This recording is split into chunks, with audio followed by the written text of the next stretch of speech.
نحمده ونصلي على رسوله الكريم اما بعد فاعوذ بالله من الشيطان الرجيم بسم الله الرحمن الرحيم رب اشرح لي صدري ويسر لي امري واحلل عقدة من لساني يفقهوا قولي.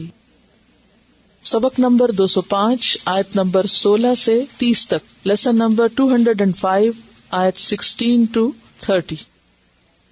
لفظی ترجمہ: و ابراہیم، اور ابراہیم علیہ السلام، اذ قال لقومہ، جب اس نے کہا تھا اپنی قوم سے، اعبدوا اللہ، عبادت کرو اللہ کی، واتقوہ، اور ڈرو اس سے، ذالکم، یہ بات، خیر لکم، بہتر ہے تمہارے لیے، ان کنتم، اگر ہو تم، تعلمون، تم جانتے، انما، بے شک، تعبدون، تم عبادت کر رہے ہو، من دون اللہ، اللہ کے سوا، اوثانا، بتوں کی، وتخلقون، اور تم گھڑ رہے ہو، افکن، جھوٹ، ان الذین، بے شک وہ ہستیاں، تعبدون، تم عبادت کرتے ہو، من دون اللہ، اللہ کو چھوڑ کر، جن کی، بریکٹ میں لکھ لیں، لا یملکون، نہیں مالک ہو سکتی، لکم، تمہارے لیے، رزقاً، رزق کی، فابتغوا، پس تلاش کرو، عند اللہ، اللہ کے پاس، الرزق، رزق، وعبدوہ، اور عبادت کرو اس کی، واشکروا لہ، اور شکر ادا کرو اس کا، الیہ، اسی کی طرف، ترجعون، تم لوٹائے جاؤ گے، وَإِن، اور اگر، تکذبوا، تم جھٹلاتے ہو، فقد کذب، پس تحقیق جھٹلایا، امم، کچھ گروہوں نے، من قبلکم، جو تم سے پہلے تھے، وما علی الرسول، اور نہیں اوپر رسول کے، الا البلاغ المبین، مگر پہنچا دینا کھلم کھلا، اولم یرو، کیا بھلا انہوں نے دیکھا نہیں، کیف یبدئ اللہ، کس طرح ابتدا کرتا ہے اللہ، الخلق، خلق کی، ثم، پھر، یعیدہ، اعادہ کرتا ہے اس کا، ان ذالک، بے شک یہ بات، علی اللہ، اللہ پر، یسیر، آسان ہے، قل، کہہ دیجئے، سیرو، سیر کرو، چلو پھرو، فی الارض، زمین میں، فانظروا، پھر دیکھو، کیف، کس طرح، بدأ، اس نے ابتدا کی ہے، الخلق، تخلیق کی، خلق کی، ثم اللہ، پھر اللہ، ینشئ النشأۃ الآخرہ، ینشئ، اٹھائے گا، النشأۃ، اٹھانا، الآخرہ، دوسری بار، ان اللہ، بے شک اللہ تعالی، علی کل شیء قدیر، ہر چیز پر قدرت رکھنے والا ہے. یعذب من یشاء، عذاب دے گا جس کو چاہے گا. ویرحم، اور رحم فرمائے گا. من یشاء، جس پر چاہے گا.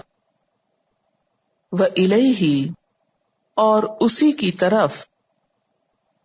تقلبون، تم پھیرے جاؤ گے. وما انتم، اور نہیں تم. بمعجزین، عاجز کرنے والے. فی الارض، زمین میں. ولا، اور نہ. فی السماء، آسمان میں. وما لکم، اور نہیں تمہارے لیے. من دون اللہ، اللہ کے سوا. من ولی، کوئی دوست. ولا نصیر، اور نہ کوئی مددگار. والذین، اور وہ لوگ. کفروا، جنہوں نے کفر کیا. بآیات اللہ، اللہ کی آیات کا. ولقائہ، اور اس کی ملاقات کا. اولئک، یہی لوگ. یئسوا، مایوس ہو گئے ہیں. من رحمتی، میری رحمت سے. واولئک، اور یہی لوگ. لہم، ان کے لیے.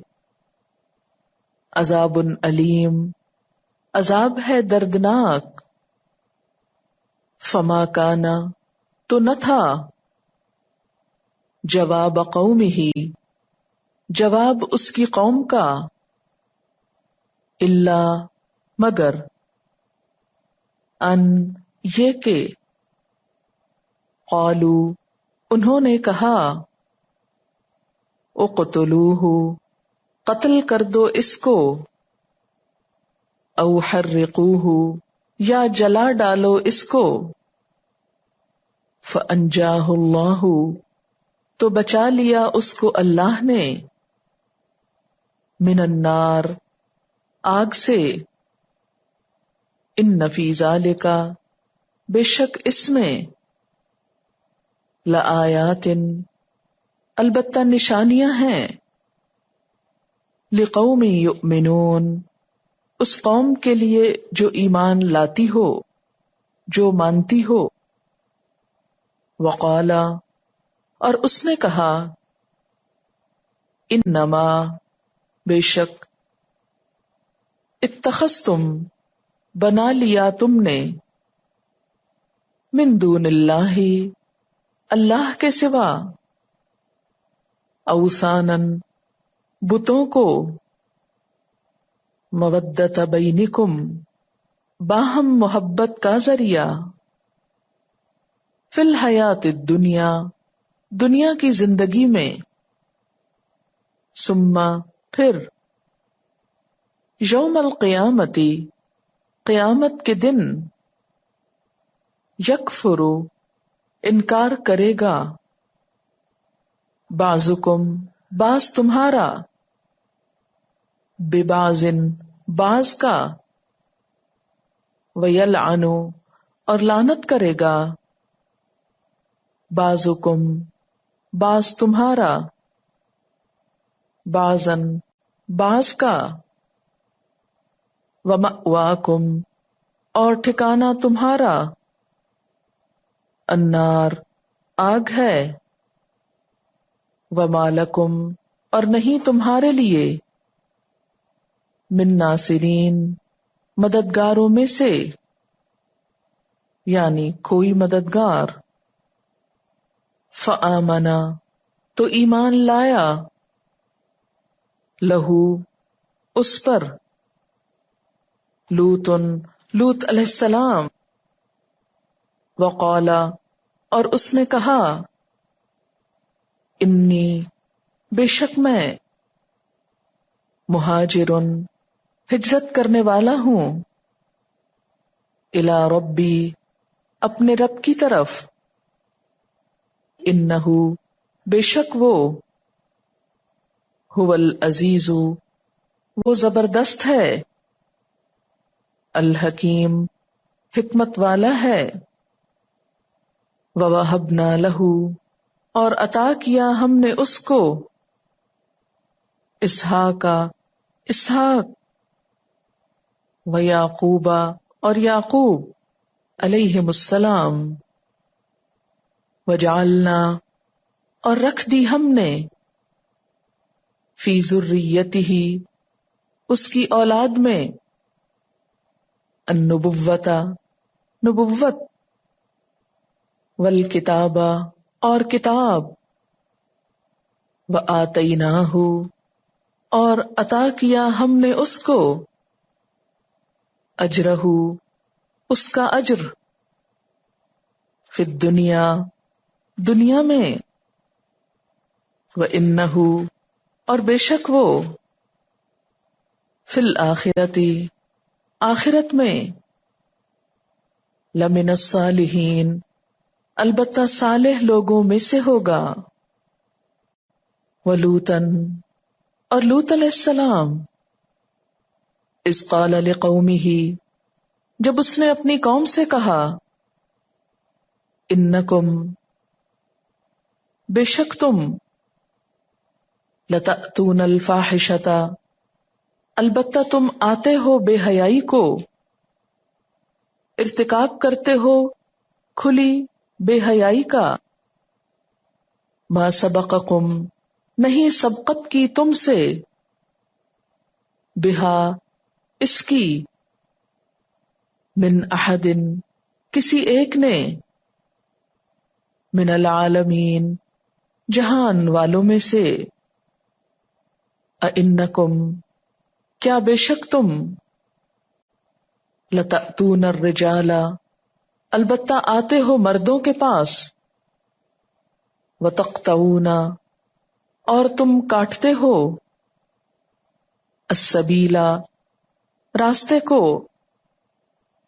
وتأتون اور تم آتے ہو، فی نادیکم اپنی مجلسوں میں، المنکر برائی کو، فما کانا تو نہ تھا، جواب قومہ اس کی قوم کا جواب، الا مگر، ان قالو یہ کہ انہوں نے کہا، ائتنا لے آ ہمارے پاس، بعذاب اللہ اللہ کا عذاب، ان کنتا اگر ہے تو، من الصادقین سچوں میں سے،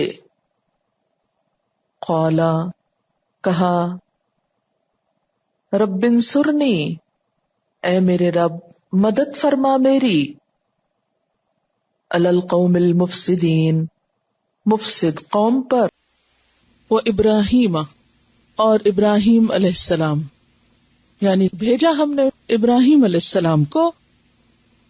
ابراہیم علیہ السلام اولو العزم رسولوں میں سے دوسرے نمبر پر ہیں۔ پہلے نمبر پر کون ہے؟ محمد صلی اللہ علیہ وسلم۔ دوسرے نمبر پر ابراہیم علیہ السلام ہیں، تیسرے پر موسیٰ علیہ السلام ہیں، چوتھے پر نوح علیہ السلام، اور پھر عیسیٰ علیہ السلام، اور بعض کے خیال میں چوتھے پر عیسیٰ علیہ السلام اور پھر نوح علیہ السلام۔ اذ قال لقومہ جب اس نے اپنی قوم سے کہا، اذ ظرف ہے، یعنی وہ وقت یاد کرو جب ابراہیم علیہ السلام نے اپنی قوم سے کہا، اور قوم سے مراد انسانوں کی وہ جماعت جس کی طرف کوئی منسوب ہوتا ہے، خواہ وہ نسب کی بنیاد پر ہو یا پھر کسی عقیدے یا مقصد اور ہدف کی بنا پر، یعنی جن کا کوئی ایک کامن گول یا کوئی کامن کاز ہو۔ تو یہاں آپ کی قوم سے مراد آپ کی نسبی قوم ہے۔ اذ قال لقومہ جب کہا اس نے اپنی قوم سے، یعنی جو ان کا خاندان اور جس ماحول میں وہ پیدا ہوئے تھے ان لوگوں سے کہا، اعبدوا اللہ عبادت کرو اللہ کی، فعل امر ہے، عین بے دال روٹ ہے، اور عبادت کا لفظ کس سے ہے؟ عبد سے. اور طریق معبد کس کو کہتے ہیں؟ طریق مذلل، وہ راستہ جس پر خوب چلنے کی وجہ سے وہ ہموار ہو چکا ہو اور دب چکا ہو. تو عبادت کہتے ہیں اللہ کے سامنے دبنے کو، بندہ بننے کو، عاجزی اختیار کرنے کو. یہ تو ہے لفظی معنی. اور اسلامی اصطلاح میں عبادت کا مطلب کیا ہے؟ اللہ کا حکم ماننا، اللہ کی اطاعت کرنا، اور جن باتوں سے اللہ نے روکا ہے ان باتوں سے رک جانا. اعبد اللہ، اللہ کی عبادت کرو، یعنی اس کے سامنے عاجزی کا اظہار کرتے ہوئے جو بھی وہ حکم دے اسے مان جاؤ. واتقوہ، اور ڈرو اس سے، اس کا تقوی اختیار کرو. اور تقوی بھی کس چیز کا نام ہے؟ اللہ کی اطاعت کے ذریعے اور اللہ کی نافرمانی سے بچتے ہوئے برے انجام سے بچنا. تقوی کا لفظی معنی کیا ہے؟ بچنا. کس طرح بچنا؟ کس سے بچنا؟ جہنم سے بچنا، آخرت کی ناکامی سے بچنا، اللہ کی ناراضگی سے بچنا. کس طرح؟ اللہ کی اطاعت کر کے اور ان کاموں سے رک کر جس سے اللہ نے روکا ہے. اب اگر دیکھا جائے تو عبادت اور تقوی دونوں ایک ہی طرح کی چیزیں لگ رہے ہیں، کیونکہ عبادت میں بھی اطاعت ہے اور تقوی میں بھی اطاعت ہے. لیکن پھر دونوں میں فرق کس چیز کا ہے؟ اگر دونوں آمنے سامنے آئے تو عبادت سے مراد پھر اطاعت ہوگی احکام کی، اور تقوی سے مراد بچنا ہوگا ایسی چیزوں سے جو اللہ کی نافرمانی کا سبب بنے. یا پھر ہم کیا کہیں گے کہ ایک دوسرے کی تاکید کے لیے آیا ہے. کچھ سمجھ آ کیا کہا؟ یہ سب اڑ گیا میرے سوال سے. ہیں یہ ساری باتیں آپ کو پتا ہے اب، کیونکہ قرآن پاک کے آخری حصے میں آپ داخل ہو رہے ہیں، تو بہتر یہ کہ اب آپ کو ان چیزوں کو سم اپ کرنا آئے اور ایک بہتر طور پر ایکسپریس کرنا بھی آئے کہ عبادت کیا ہے. اگر کوئی پوچھے تو بلینک ہو کے نہ دیکھنے لگے کہ پتہ نہیں کیا ہے. یا اسی طرح تقوی، تو فوراً عبادت اور تقوی کا لفظ سامنے آئے تو ذہن بالکل واضح ہو، صاف ہو. تو ابراہیم علیہ السلام نے اپنی قوم سے کیا کہا کہ لوگوں اللہ کی بات مانو اور ایسے کاموں سے بچو جس سے اللہ تعالیٰ ناراض ہوتے ہیں، تاکہ آخرت کی ناکامی سے بچ سکو. ذالکم خیر لکم، یہ بات تمہارے حق میں بہتر ہے، اچھی ہے. کس سے؟ کیا چیز بہتر ہے؟ عبادت اور تقوی. کس سے بہتر ہے؟ اس سے جس پر تم اب تک ہو. یعنی جو کچھ تم کر رہے ہو، کیا کر رہے تھے؟ وہ شرک کر رہے تھے، اللہ کی نافرمانی کے کام کر رہے تھے. تو ابراہیم علیہ السلام ان کو ایک بہتر آلٹرنیٹ دے رہے ہیں کہ لوگوں تم کیا کرو، جو کر رہے ہو وہ چھوڑ کر اس سے بہتر چیز لے لو. ان کنتم تعلمون، اگر تم علم رکھتے ہو. تو اس سے کیا پتہ چلتا ہے کہ عبادت اور تقوی علم کے بغیر ممکن نہیں. نہ تو انسان عبادت کا صحیح حق ادا کر سکتا ہے اور نہ اس کے اندر تقوی آ سکتا ہے جب تک کہ اس کے اندر علم نہ ہو. ان کنتم تعلمون.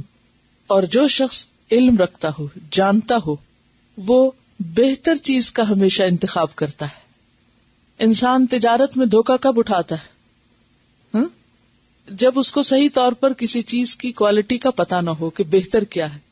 ہم بعض اوقات کوئی چیز خریدنے لگتے ہیں تو کیا لیتے ہیں؟ جس کا اشتہار بہت خوبصورت ہو یا جس کا کور بہت اچھا ہو. تو کسی بھی کتاب کا کانٹینٹ اس کے کور سے تھوڑی پتہ چلے گا. ہمیشہ اوپر کی چیزیں تو خوبصورت ہی ہوتی ہیں.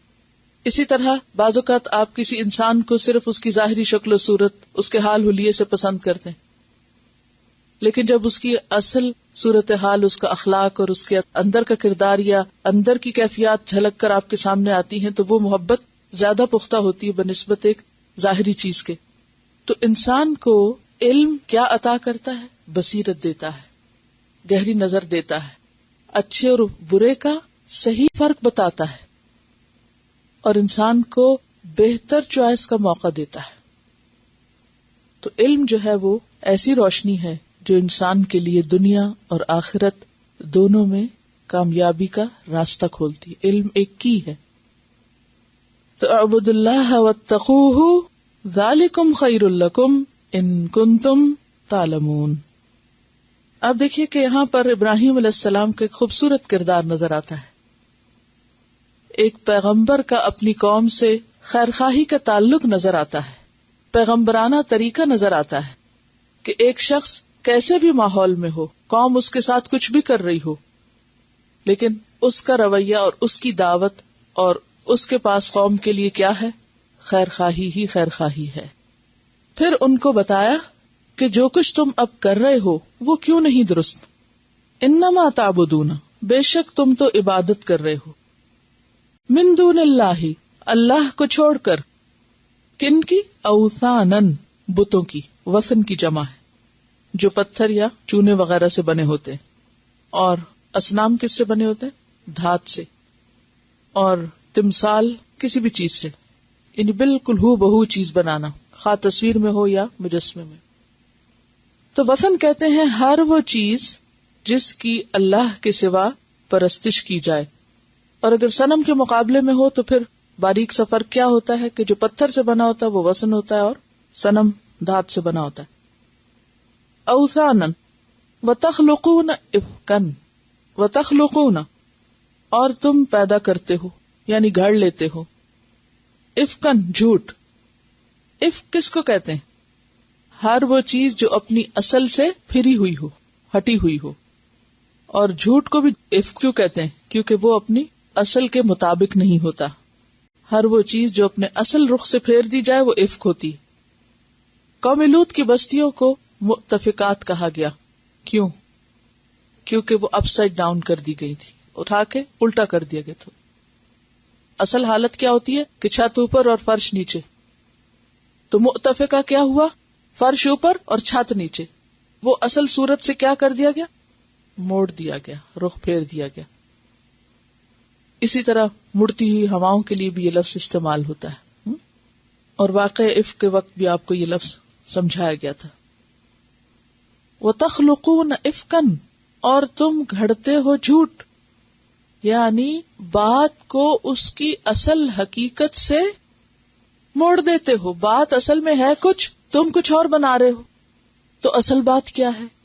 کہ الہ صرف اللہ ہے، اور تم نے اللہ کی بجائے زمینی مخلوق، مٹی، چونے، پتھر سے بت گھڑ کے ان کو الہ بنا لیا.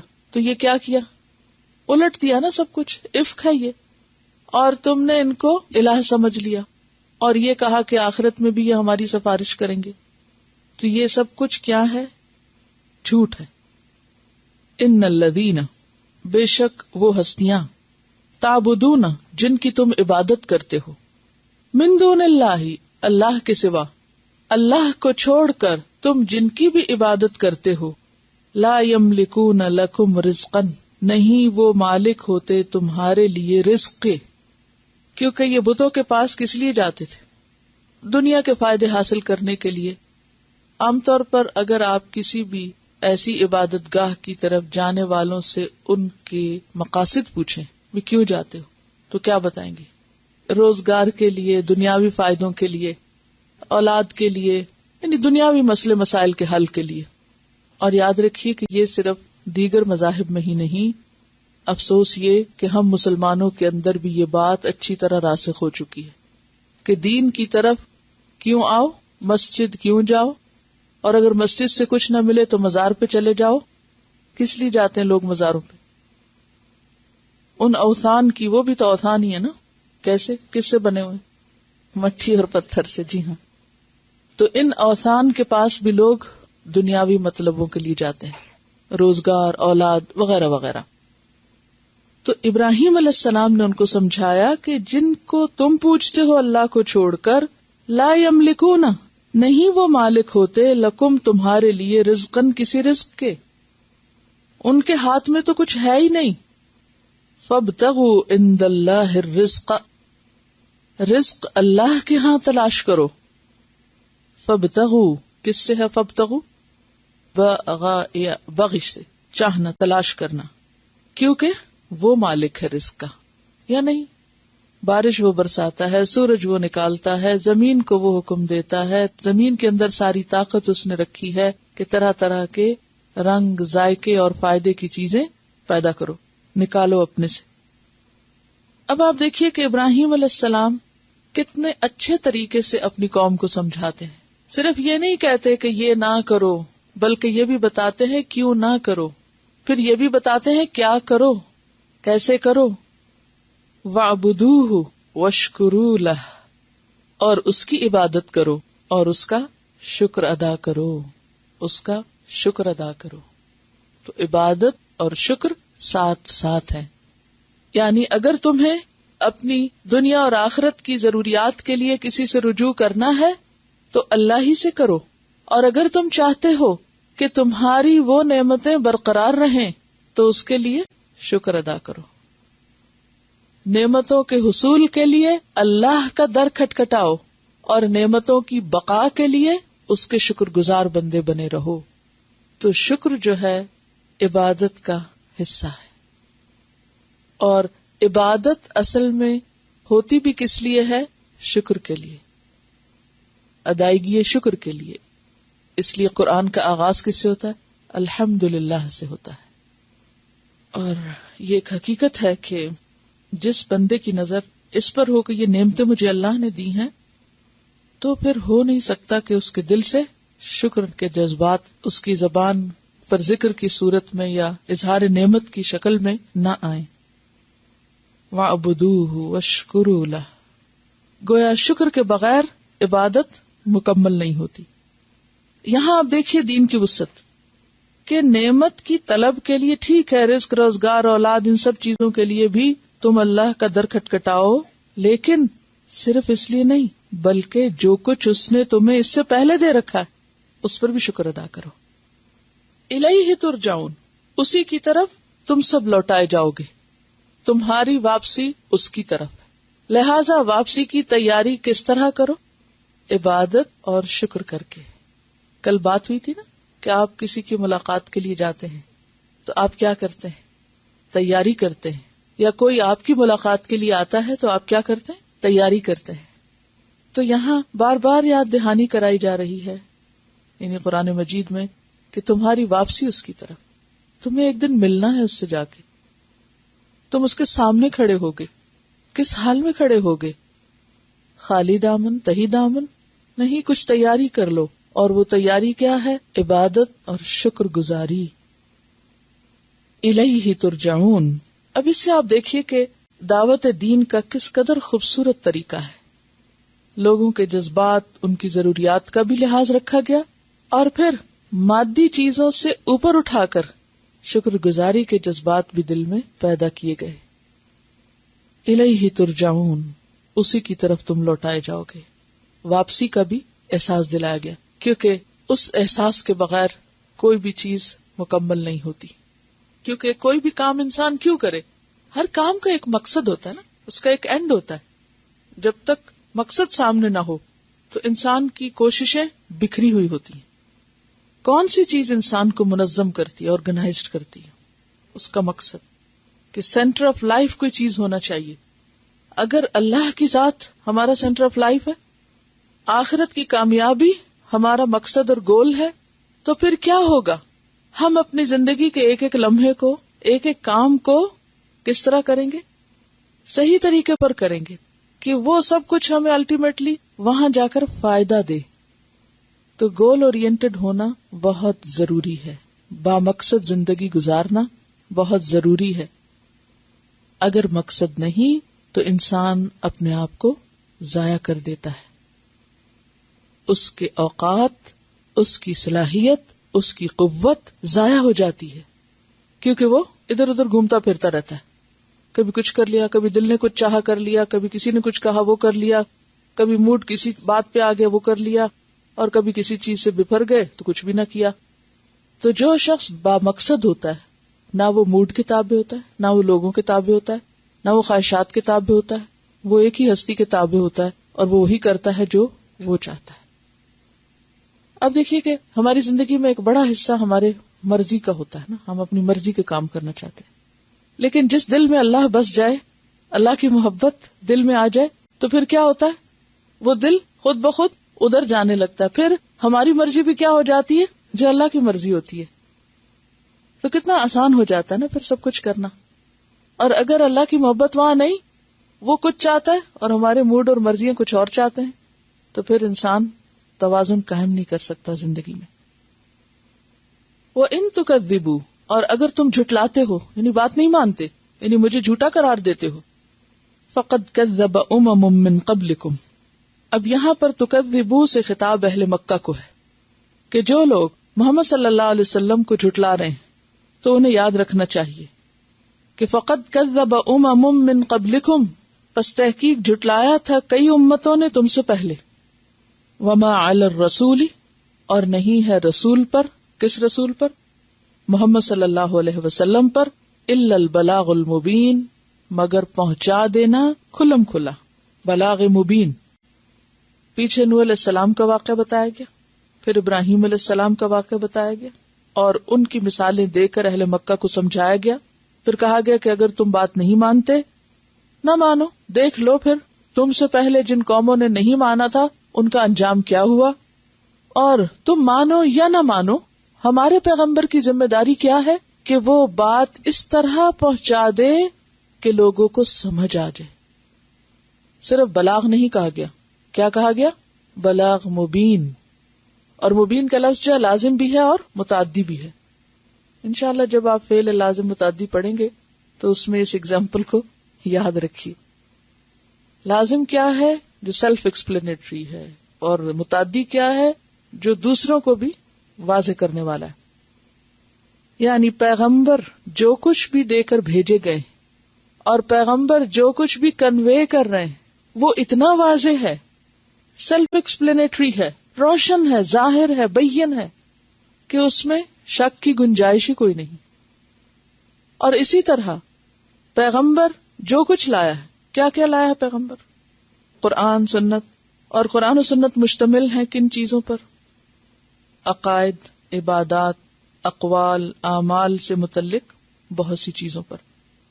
یعنی بیسیکلی اگر دیکھا جائے تو قرآن اصلاح کرتا ہے ہمارے عقائد کی، اقوال کی، اعمال کی. تو پیغمبر نے ہر وہ چیز پہنچا دی کہ جس کی ہمیں ضرورت تھی. پیغمبر نے ہر وہ چیز پہنچا دی جو ہماری ضرورت تھی، ہمارے عقائد کی اصلاح کی، ہماری گفتگو کی اور ہمارے اعمال کی.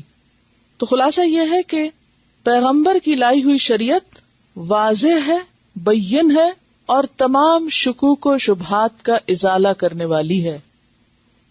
پیغمبر نے ہر بات پوری کی پوری کھول کے بتا دی. کیوں؟ آپ کو حکم بھی یہی ہوا تھا، یا ایھا الرسول بلغ ما انزل الیک من ربک وان لم تفعل فما بلغت رسالتہ. پھر فرمایا اولم یروا، کیا بھلا نہیں انہوں نے دیکھا؟ کنہوں نے؟ اہل مکہ کی طرف اشارہ، اور اس کے بعد سب کو یہ خطاب ہے. کیا نہیں دیکھا؟ کیف، کس طرح، یبدئ اللہ الخلق، ابتدا کرتا ہے اللہ خلق کی. کیا یہ دیکھتے نہیں؟ اور یہاں دیکھنے سے مراد کیا ہے؟ غور و فکر کرنا. قرآن میں جب بھی آتا ہے الم ترا، کیا تم نے دیکھا نہیں، تو اس میں صرف آنکھ سے دیکھنا مراد نہیں ہوتا بلکہ چشم بصیرت سے دیکھنا مراد ہوتا ہے. کیا یہ دیکھتے نہیں، غور نہیں کرتے، کبھی انہوں نے توجہ نہیں فرمائی؟ کس چیز کی طرف؟ کیف یبدئ اللہ، کس طرح آغاز کرتا ہے، ابتدا کرتا ہے اللہ خلق کی، کریشن کی. مثلا ایک پودے کو ہی دیکھیں کہ بیج کس طرح پھوٹتا ہے، بیج کس طرح پھوٹتا ہے اور پھر اس سے ایک پورا درخت بن جاتا ہے، پھر اس پہ پھل آتے، پھر اس میں پھر گٹلی پیدا ہو جاتی ہے، بیج بن جاتا ہے، پھر وہ دوبارہ زمین میں دبا دیا جاتا ہے، پھر اس سے ایک نیا پودا بن جاتا ہے.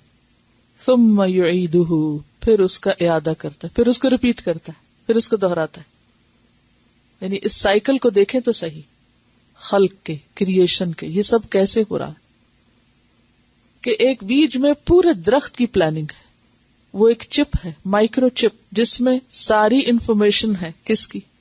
سارے درخت کی، اور اس میں سے کیا کیا کتنے سال تک نکلتا رہے گا، وہ سب کچھ اس کے اندر پروگرامنگ ہے، سب انفارمیشن وہاں پر موجود ہے.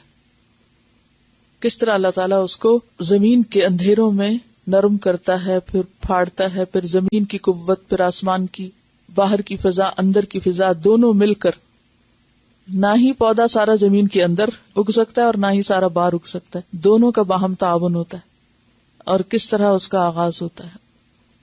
اور نہ صرف یہ کہ یہ پودے میں بلکہ پرندوں میں آپ دیکھیں، اب دیکھیے کسی بھی ایک پرندے کو کہ کس طرح وہ پیدا ہوتا ہے، اگر آپ اس کے انڈے کو پھوٹتے ہوئے دیکھیں، اور ایون اس کا جو بالکل ابتدائی حصہ ہوتا ہے نا، انڈے کے اندر ابتدائی طور پر کس طرح لائف کا آغاز ہوتا ہے، پھر وہ بنتے بنتے ایک پورا بچہ بن جاتا ہے، پھر وہ پھٹتا ہے انڈا، اس میں سے کیا شکل ہوتی ہے اس بوٹ کی جو اس میں نکلتی ہے، پھر اس کے بعد اس کے اوپر بال آتے ہیں، پھر کرتے کرتے کرتے اصل پروں کا رنگ آ جاتا ہے، وہ سب کچھ کہاں سے ہوتا ہے؟ اور پھر وہ پرندہ بڑا ہوتا ہے، پھر آگے وہ اس کی نسل چلتی ہے۔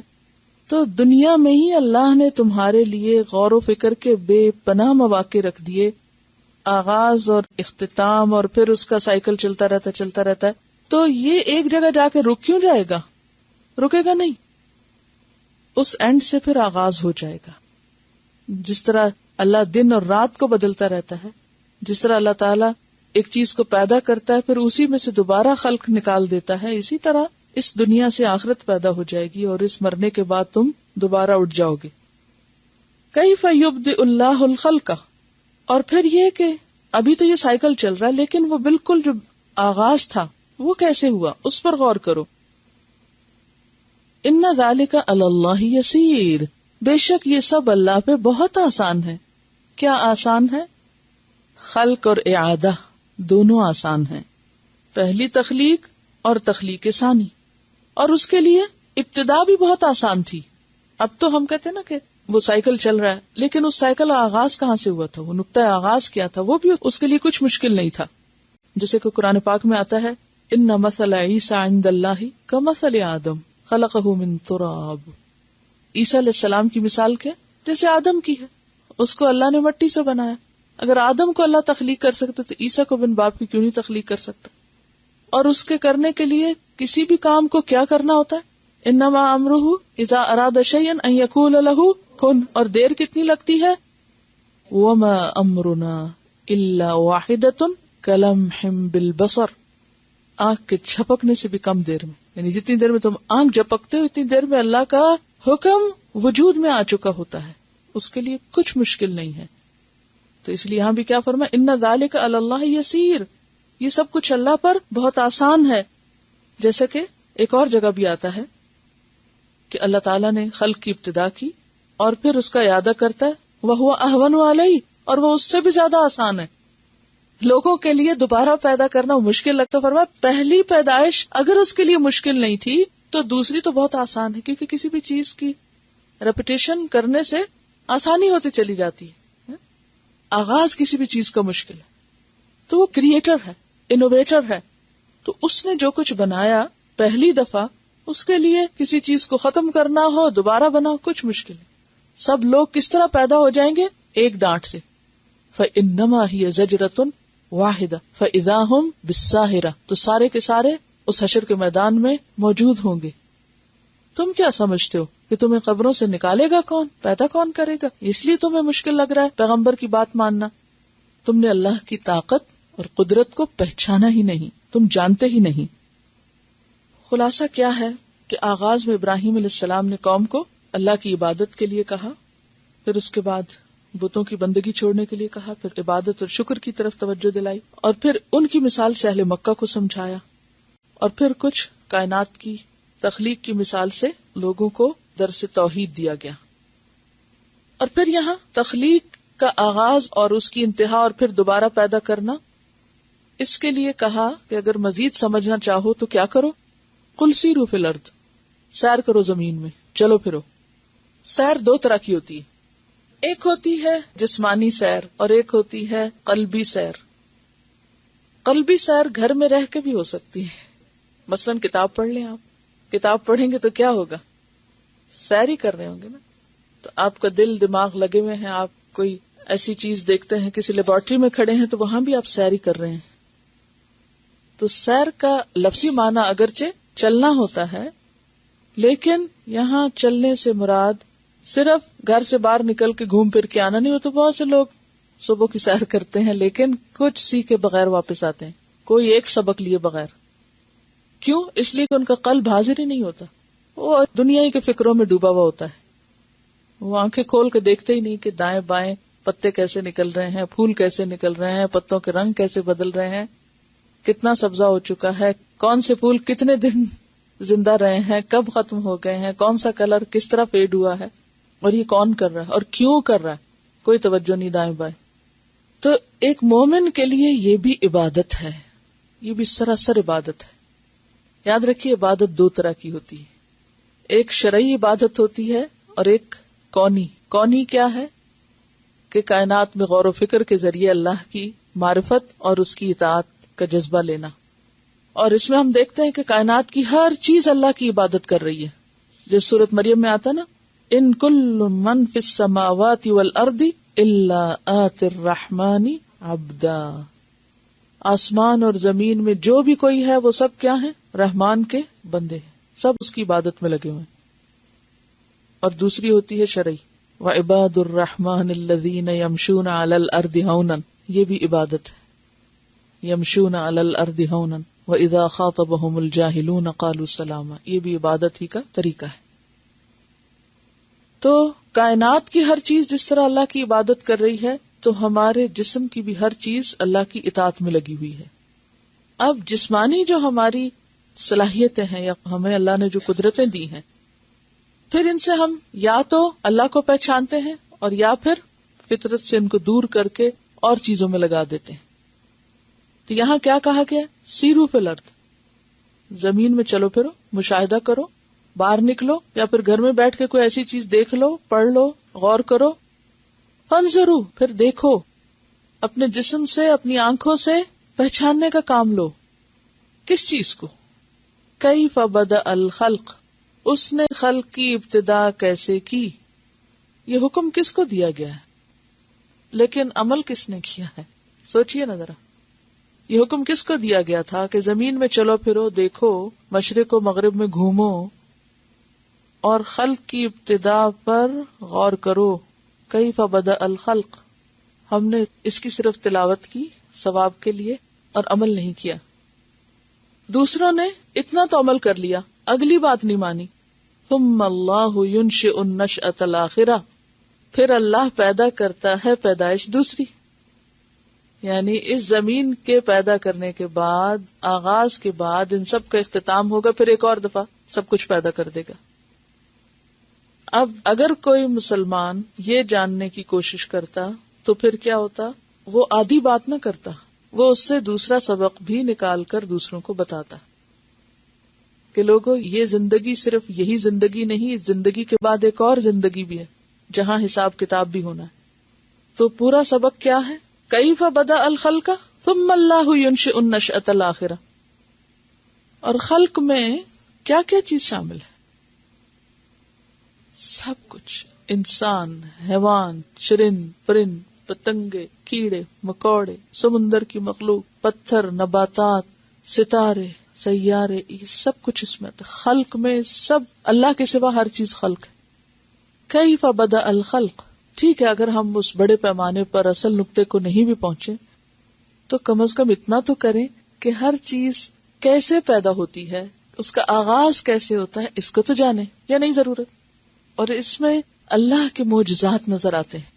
خواہ انسان کی تخلیق کے مرحلوں کو آپ جانیں، جیسے آپ نے سورۃ المومنون میں پریزنٹیشن دیکھی تھی، اور تخلیق انسان کے جو شاہکار ہے اللہ کا، کہ کس طرح ماں کے پیٹ میں 3 اندھیروں کے اندر اللہ تعالیٰ کس طرح ایک نئی زندگی کو بناتا ہے.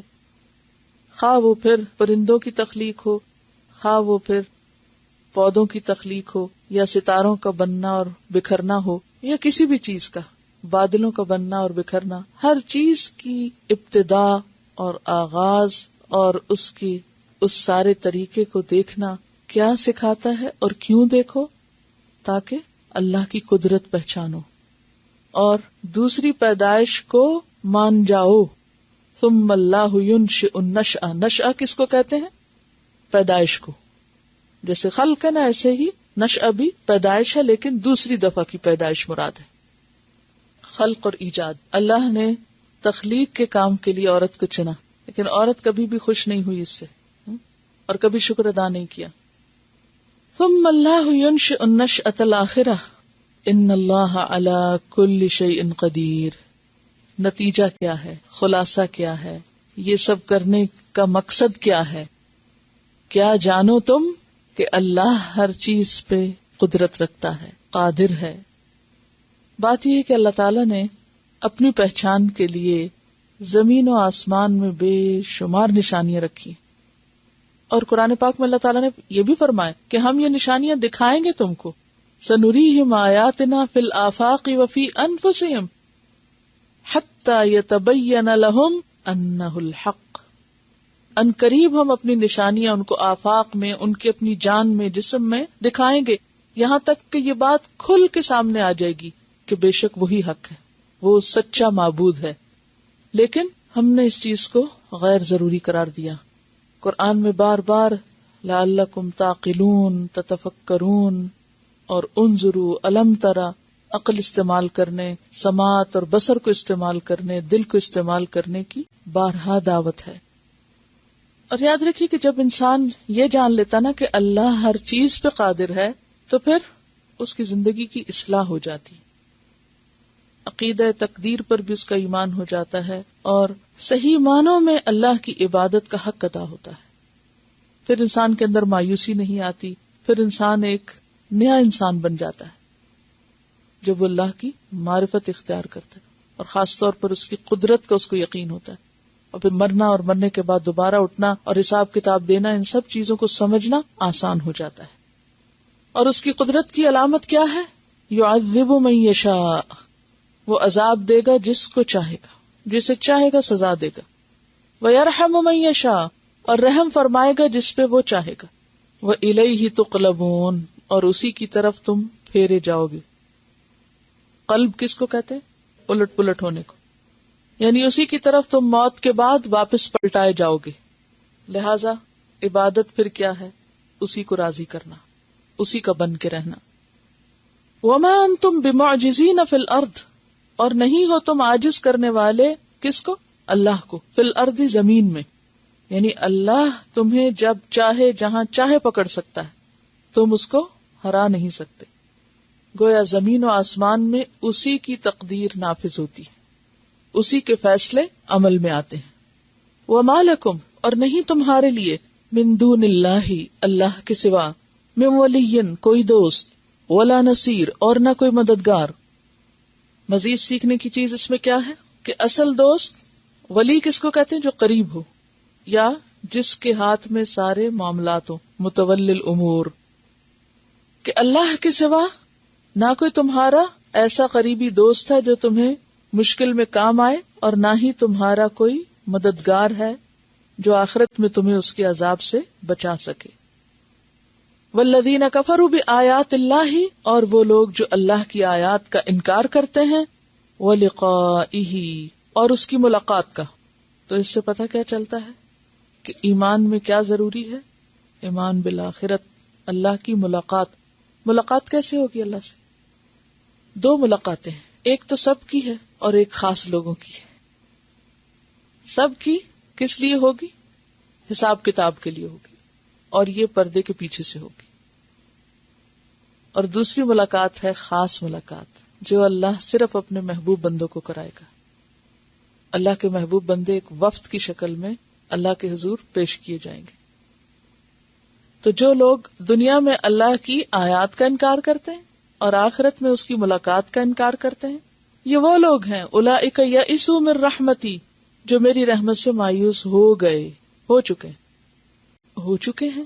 ماضی کا لفظ استعمال ہوا، بات اصل میں مستقبل کی ہو رہی، نہیں قیامت کے دن ہوں گے. انہیں اپنی نجات کی کوئی صورت نظر نہیں آئے گی. لیکن جب بھی مستقبل کا معنی ماضی کے الفاظ میں ادا کیا جاتا ہے تو اس سے مراد مبالغہ ہے اس بات میں، یعنی سمجھو کہ ہو ہی چکی، تاکیدی حکم، یعنی اس کا واقع ہونا بالکل یقینی. ایسے لوگ میری رحمت سے مایوس ہو گئے، یعنی ہوں گے. وَأُولَئِكَ لَهُمْ عَذَابٌ أَلِيمٌ، اور ایسے ہی لوگوں کے لیے دردناک عذاب ہے. کیوں؟ ان کے کفر کی وجہ سے. تو اللہ کی رحمت سے مایوس کون ہوتا ہے؟ قرآن پاک میں آتا ہے سورۃ یوسف میں، انہ لا ییأس من روح اللہ الا القوم الکافرون. مومن اللہ کی رحمت سے مایوس نہیں ہوتا، نہ دنیا میں اور نہ آخرت میں. مومن اللہ کے فیصلوں کو خوشی سے قبول کرتا ہے.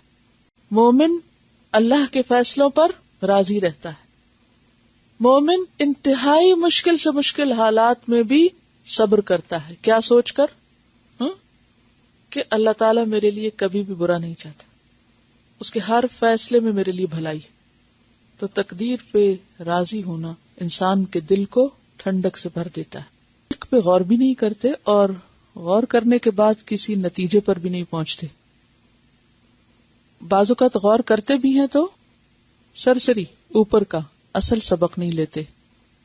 بنیادی طور پر یہاں جو بات سمجھائی گئی ہے وہ ہے اللہ کی قدرت، کہ وہ خالق ہے، وہ قادر ہے اور اسی کی طرف لوٹ کے جانا ہے تمہیں، لہٰذا دنیا میں بھی اسی کے بندے بن کے رہو. عبادت، تقوی، شکر، یہ سب چیزیں علم اور معرفت کے ساتھ ہی ہوتی ہیں. اور علم بھی دو طرح کا ہوتا ہے، شرعی اور کونی.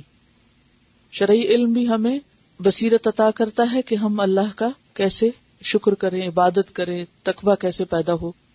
اور اسی طرح کائنات میں غور و فکر بھی انسان کو یہی سکھاتا ہے. لیکن ان دونوں علوم کا اکٹھا ہونا ضروری ہے، کیونکہ بعض لوگ صرف دین کا علم سیکھتے رہتے ہیں اور بعض صرف دنیا کا، تو وہ اصل بات نہیں بنتی. پھر اب آپ دیکھیے کہ ابراہیم علیہ السلام کی دعوت کس قدر خوبصورت دعوت تھی. دلائل سے بھی سمجھایا، پیار سے بھی سمجھایا، لاجک ہے پورا اس میں. لیکن اب قوم کا جواب دیکھیے. فما کان جواب قومہ، تو نہ تھا جواب اس کی قوم کا، الا مگر ان قالوا، کہ انہوں نے کہا. کیا کہا؟ اقتلوہ، قتل کر دو اس کو، اسے مار ڈالو. ابراہیم کتنی پیسفل دعوت دے رہے ہیں اور قوم کس طرح ریئیکٹ کر رہی ہے کہ اسے مار دو، اس کا خاتمہ کر دو. او حرقوہ، یا اسے جلا ڈالو، آگ میں پھینک دو اس کو. فانجاہ اللہ من النار، اللہ نے اس کو بچا لیا آگ سے. جیسے کہ سورۃ صافات میں آتا ہے، قالوا ابنوا لہ بنیانا، کہنے لگے اس کے لیے ایک بٹی بناؤ، یعنی ایک عمارت بناؤ. بنیان ہوتا ہے عمارت، بہت بڑا الاؤ تیار کرو. فالقوہ فی الجحیم، اس جہنم میں پھینکو اس کو. فارادوا بہ کیدا، تو ان سب نے اس کے ساتھ چال چلنا چاہی. فجعلناہم الاسفلین، تو ہم نے ان سب کو نیچے کر دیا. سورۃ الانبیاء میں آپ نے پڑھا، قالوا حرقوہ وانصروا آلہتکم ان کنتم فاعلین. قلنا یا نار کونی بردا وسلاما علی ابراہیم وارادوا بہ کیدا فجعلناہم الاخسرین. تو یہاں بھی کیا ہوا کہ جب انہوں نے کہا کہ اسے قتل کر دو یا جلا ڈالو، فانجاہ اللہ من النار، اللہ نے اس کو بچا لیا آگ سے. ان فی ذلک لآیات، بے شک اس میں البتہ بہت سی نشانیاں ہیں، آیات ہیں. کس کے لیے؟ لقوم یؤمنون، اس قوم کے لیے جو ایمان رکھتی ہو. کس میں نشانیاں ہیں؟ ابراہیم علیہ السلام کے آگ سے بچائے جانے میں، کہ سچائی اپنے آپ کو منوا کے رہتی ہے، اور اگر انسان سچا ہے تو کوئی اس کا کچھ بگاڑ نہیں سکتا. جھوٹی چالیں اور سازشیں اور جھوٹے پروپیگنڈے انسان کو نقصان نہیں دیتے. وقتی طور پہ ایسا لگتا ہے جیسے مشکل ہے، لیکن اگر انسان کی نیت خالص ہو اور جو کام وہ کر رہا ہے صرف اللہ کے لیے ہو اور اس میں بندوں کی خیرخواہی ہو. یاد رکھیے ابراہیم علیہ السلام کی مدد کیوں کی گئی؟ دو چیزیں تھی ان میں، ایک تو اللہ کے لیے بہت خالص تھے اور دوسرے بندوں کے انتہائی خیرخواہ. آج ہمارے لیے اللہ کی مدد کیوں نہیں آتی؟ ایک طرف ہم اللہ کے لیے خالص نہیں ہوتے اور دوسری طرف بندوں کے لیے ہمارے دلوں میں سچی خیرخواہی کوئی نہیں، نفرتیں ہیں، بغض ہیں. لہذا بندوں کے لیے نہ ہم تھکتے ہیں اور نہ ہی ان تک پیغام پہنچانے کے لیے حق ادا کرتے ہیں. یہ دو بڑی چیزیں ہیں جو پیغمبرانہ طریقے کے خلاف ہیں آج کی امت مسلمہ میں. اللہ کی مدد آتی ہے اخلاص کے ساتھ، کہ جو کچھ کرو، اگر خود اللہ کی عبادت کر رہے ہو یا دوسروں کو بلا رہے ہو تو کسی شہرت، ناموری اور کسی اور غرض سے نہیں کرو، صرف اللہ کی خاطر. تو توحید خالص ہے ابراہیم علیہ السلام کے طرز عمل میں. دوسرا یہ کہ اپنی قوم کے لیے انتہائی خیر خواہ ہیں. آپ اس ساری پچھلی تقریر کو پڑھ کے دیکھیے کہ کس طرح وہ عبادت اور تقوی اور شکر گزاری کی بات کرتے ہیں، پھر کس طرح دلائل لاتے ہیں، پھر کس طرح آلٹرنیٹ دیتے ہیں. لیکن قوم نے دلائل کے مقابلے میں، بصائر کے مقابلے میں دھمکیوں سے کام لیا اور الٹی چالیں چلی. تو پھر ایسے موقع پر اللہ کی مدد بیچ میں آتی ہے. وقال، اور کہا ابراہیم علیہ السلام نے، انما اتخذتم من دون اللہ اوثانا، بے شک تم نے بنا رکھا ہے اللہ کو چھوڑ کر بتوں کو. کیا؟ مودۃ بینکم، آپس کی محبت کا ذریعہ، فی الحیات الدنیا، دنیا کی زندگی میں، لیکن یہ صرف دنیا کی حد تک ہے. ثم یوم القیامت، پھر قیامت کے دن، یکفر بعضکم ببعض، کفر کرے گا تم میں سے بعض بعض کا، ویلعن بعضکم بعضا، اور لعنت کرے گا تمہارا بعض بعض پر، ومأواکم النار، اور تمہارا ٹھکانہ آگ ہے، وما لکم من ناصرین، اور نہیں تمہارے لیے کوئی مددگار مددگاروں میں سے. یہاں یہ جو بات کہی گئی کہ تم نے اللہ کے سوا بتوں کو اپنی دوستی اور محبت کا ذریعہ بنا رکھا ہے، تو یہ بات ذرا سمجھنے کی ہے کہ ان کی آپس کی محبت ان کی بت پرستی کا ذریعہ بنی، یا بت پرستی ان کی باہم محبت کا ذریعہ بنی. یہ دونوں طرح، یعنی بتوں کے نام پہ اکٹھے ہوتے تھے تو آپس میں بھی تعلقات بن گئے، یا یہ کہ آپس کے تعلقات نے ان کو بتوں کی عبادت پہ جما کے رکھا کہ آپس کی برادری ہے ساری ایک ہی رستے پر، تو بڑے بابا کا دین ایک ہے تو ساری اولاد پیچھے اسی کے ہے، اندھا دھند بغیر سوچ سمجھ کے کہ اب باپ دادا کا دین کیسے چھوڑیں. تو دو طرح سے، یعنی ایسے کام دو وجوہات کی بنا پر ہوتے ہیں، یا یہ کہ خاندانی یا قومی یا برادری یا رشتہ داری جو ہے وہ لوگوں کو کسی ایک نظریے پہ اکٹھا کر دیتی ہے، اور پھر خاندان سے نکلنے کا ڈر جو ہے یا خاندان کے چھوڑ دیے جانے کا، وہ انسان کو صحیح رستہ اختیار نہیں کرنے دیتا کہ میں اب ان کو نہیں چھوڑ سکتا. اور یا پھر کیا ہوتا ہے کہ کسی نظریے کی بنا پر لوگ اکٹھے ہوتے ہیں اور پھر اس کی بنا پر آپس میں تعلقات بن جاتے ہیں، محبتیں ہوتی ہیں. ٹھیک ہے نا؟ یعنی یا تو خاندانی بنیاد یا پھر نظریاتی بنیاد. یہ دونوں بنیادیں کس کو اسٹرینتھن کر رہی تھی؟ ان کے غلط کام کو، بت پرستی کو. اگر آپ اس کو پچھلی آیت سے ملا کر دیکھیں کہ ابراہیم علیہ السلام کی اتنی دلائل پر مبنی، محبت پر مبنی ایسی خوبصورت دعوت پر قوم کا اتنا شدید ریاکشن کیوں تھا؟ کیا وہ ان کو کوئی بری بات کہہ رہے تھے؟ کیا وہ ان کو کوئی غلط سبق دے رہے تھے؟ نہیں، ایک صحیح بات کر رہے تھے ان کے ساتھ، لیکن اتنا شدید ریاکشن کہ اس کو جلا دو، مار دو. کیوں ہوا ہے؟ اس کی وجہ کیا تھی؟ وجہ تھی کہ ان کے باہمی تعلقات کی بنیاد شرک تھا، بتوں کی محبت تھی. بتوں کی محبت انہیں مجبور کر رہی تھی کس پر؟ اس شدید ریاکشن پر. اور بتوں کی محبت کے پیچھے دراصل کیا محبت تھی؟ دنیاوی تعلقات، آپس کے تعلقات کی. اور آپس کے تعلقات کے پیچھے کیا وجہ تھی؟ دنیاوی فائدے. اب سمجھ آ گئی؟ ٹھیک ہے، دنیاوی فائدے. عموماً انسان اپنی برادری، خاندان، رشتہ داری کو کیوں نہیں چھوڑ سکتا؟ کیوں نہیں چھوڑتا؟ بہن بھائیوں کو نہیں چھوڑا جا سکتا کسی دین نظریے کی وجہ سے، کیونکہ کل اگر کوئی مشکل پیش آئی تو پھر بہن بھائی تو کوئی پوچھیں گے نہیں ہمیں وہ صحیح ہے یا غلط ہے، ہمیں ان کا ساتھ دینا ہے کیونکہ ہم برادری سے الگ نہیں ہو سکتے. ہوتا ہے نا یا نہیں؟ ماں باپ ہوں یا بہن بھائی ہوں یا دوست ہوں، انسان کے ان کے ساتھ کیا وابستہ ہوتے ہیں؟ مفادات وابستہ ہوتے ہیں. اور جہاں بھی کچھ لوگ مل کے رہتے ہیں نا، چاہے خاندان ہو یا کوئی کاروبار ہو، وہاں آپس میں ایک دوسرے سے انس ہو جاتا ہے. ساتھ رہنے والوں، ساتھ بیٹھنے والوں، ساتھ کام کرنے والوں.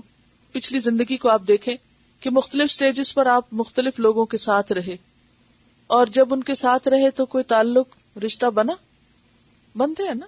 آپ کے اسکول کی دوستیں، آپ کے کالج کی، آپ کے ورک پلیس پر لوگوں کے ساتھ فرینڈشپ ہوتی ہے نا، تعلق بن جاتا ہے. پھر کیا ہوتا ہے؟ وہ دوستی، وہ تعلق، وہ ایک سوشل گروپ جو ہوتا ہے وہ خوشی میں، غم میں، دکھ میں، تکلیف میں، شادی میں، بیاہ میں، برتھ ڈے میں، ہر چیز میں، چاہے جائز ہو یا ناجائز ہو، کیا کرتا ہے؟ ایک دوسرے کو سپورٹ دیتا ہے. مورل سپورٹ ہوتی ہے، فائنینشیل سپورٹ ہوتی ہے، ایموشنلی اسٹرینتھن کرتے ہیں ایک دوسرے کو. اب جن لوگوں سے انسان کی ایسی اٹیچمنٹ ہو جائے کہ جو آپ کو اتنی طرح سے سپورٹ دے رہے ہوں، تو پھر کیا ہوتا ہے؟ انسان کسی قیمت پر اور خاص طور پر دین کی خاطر ان کو چھوڑ دے جنہوں نے ہر موقع پہ ساتھ دیا، اب انہی سے بے وفائی کی جائے. یہ کیسے ہو سکتا ہے؟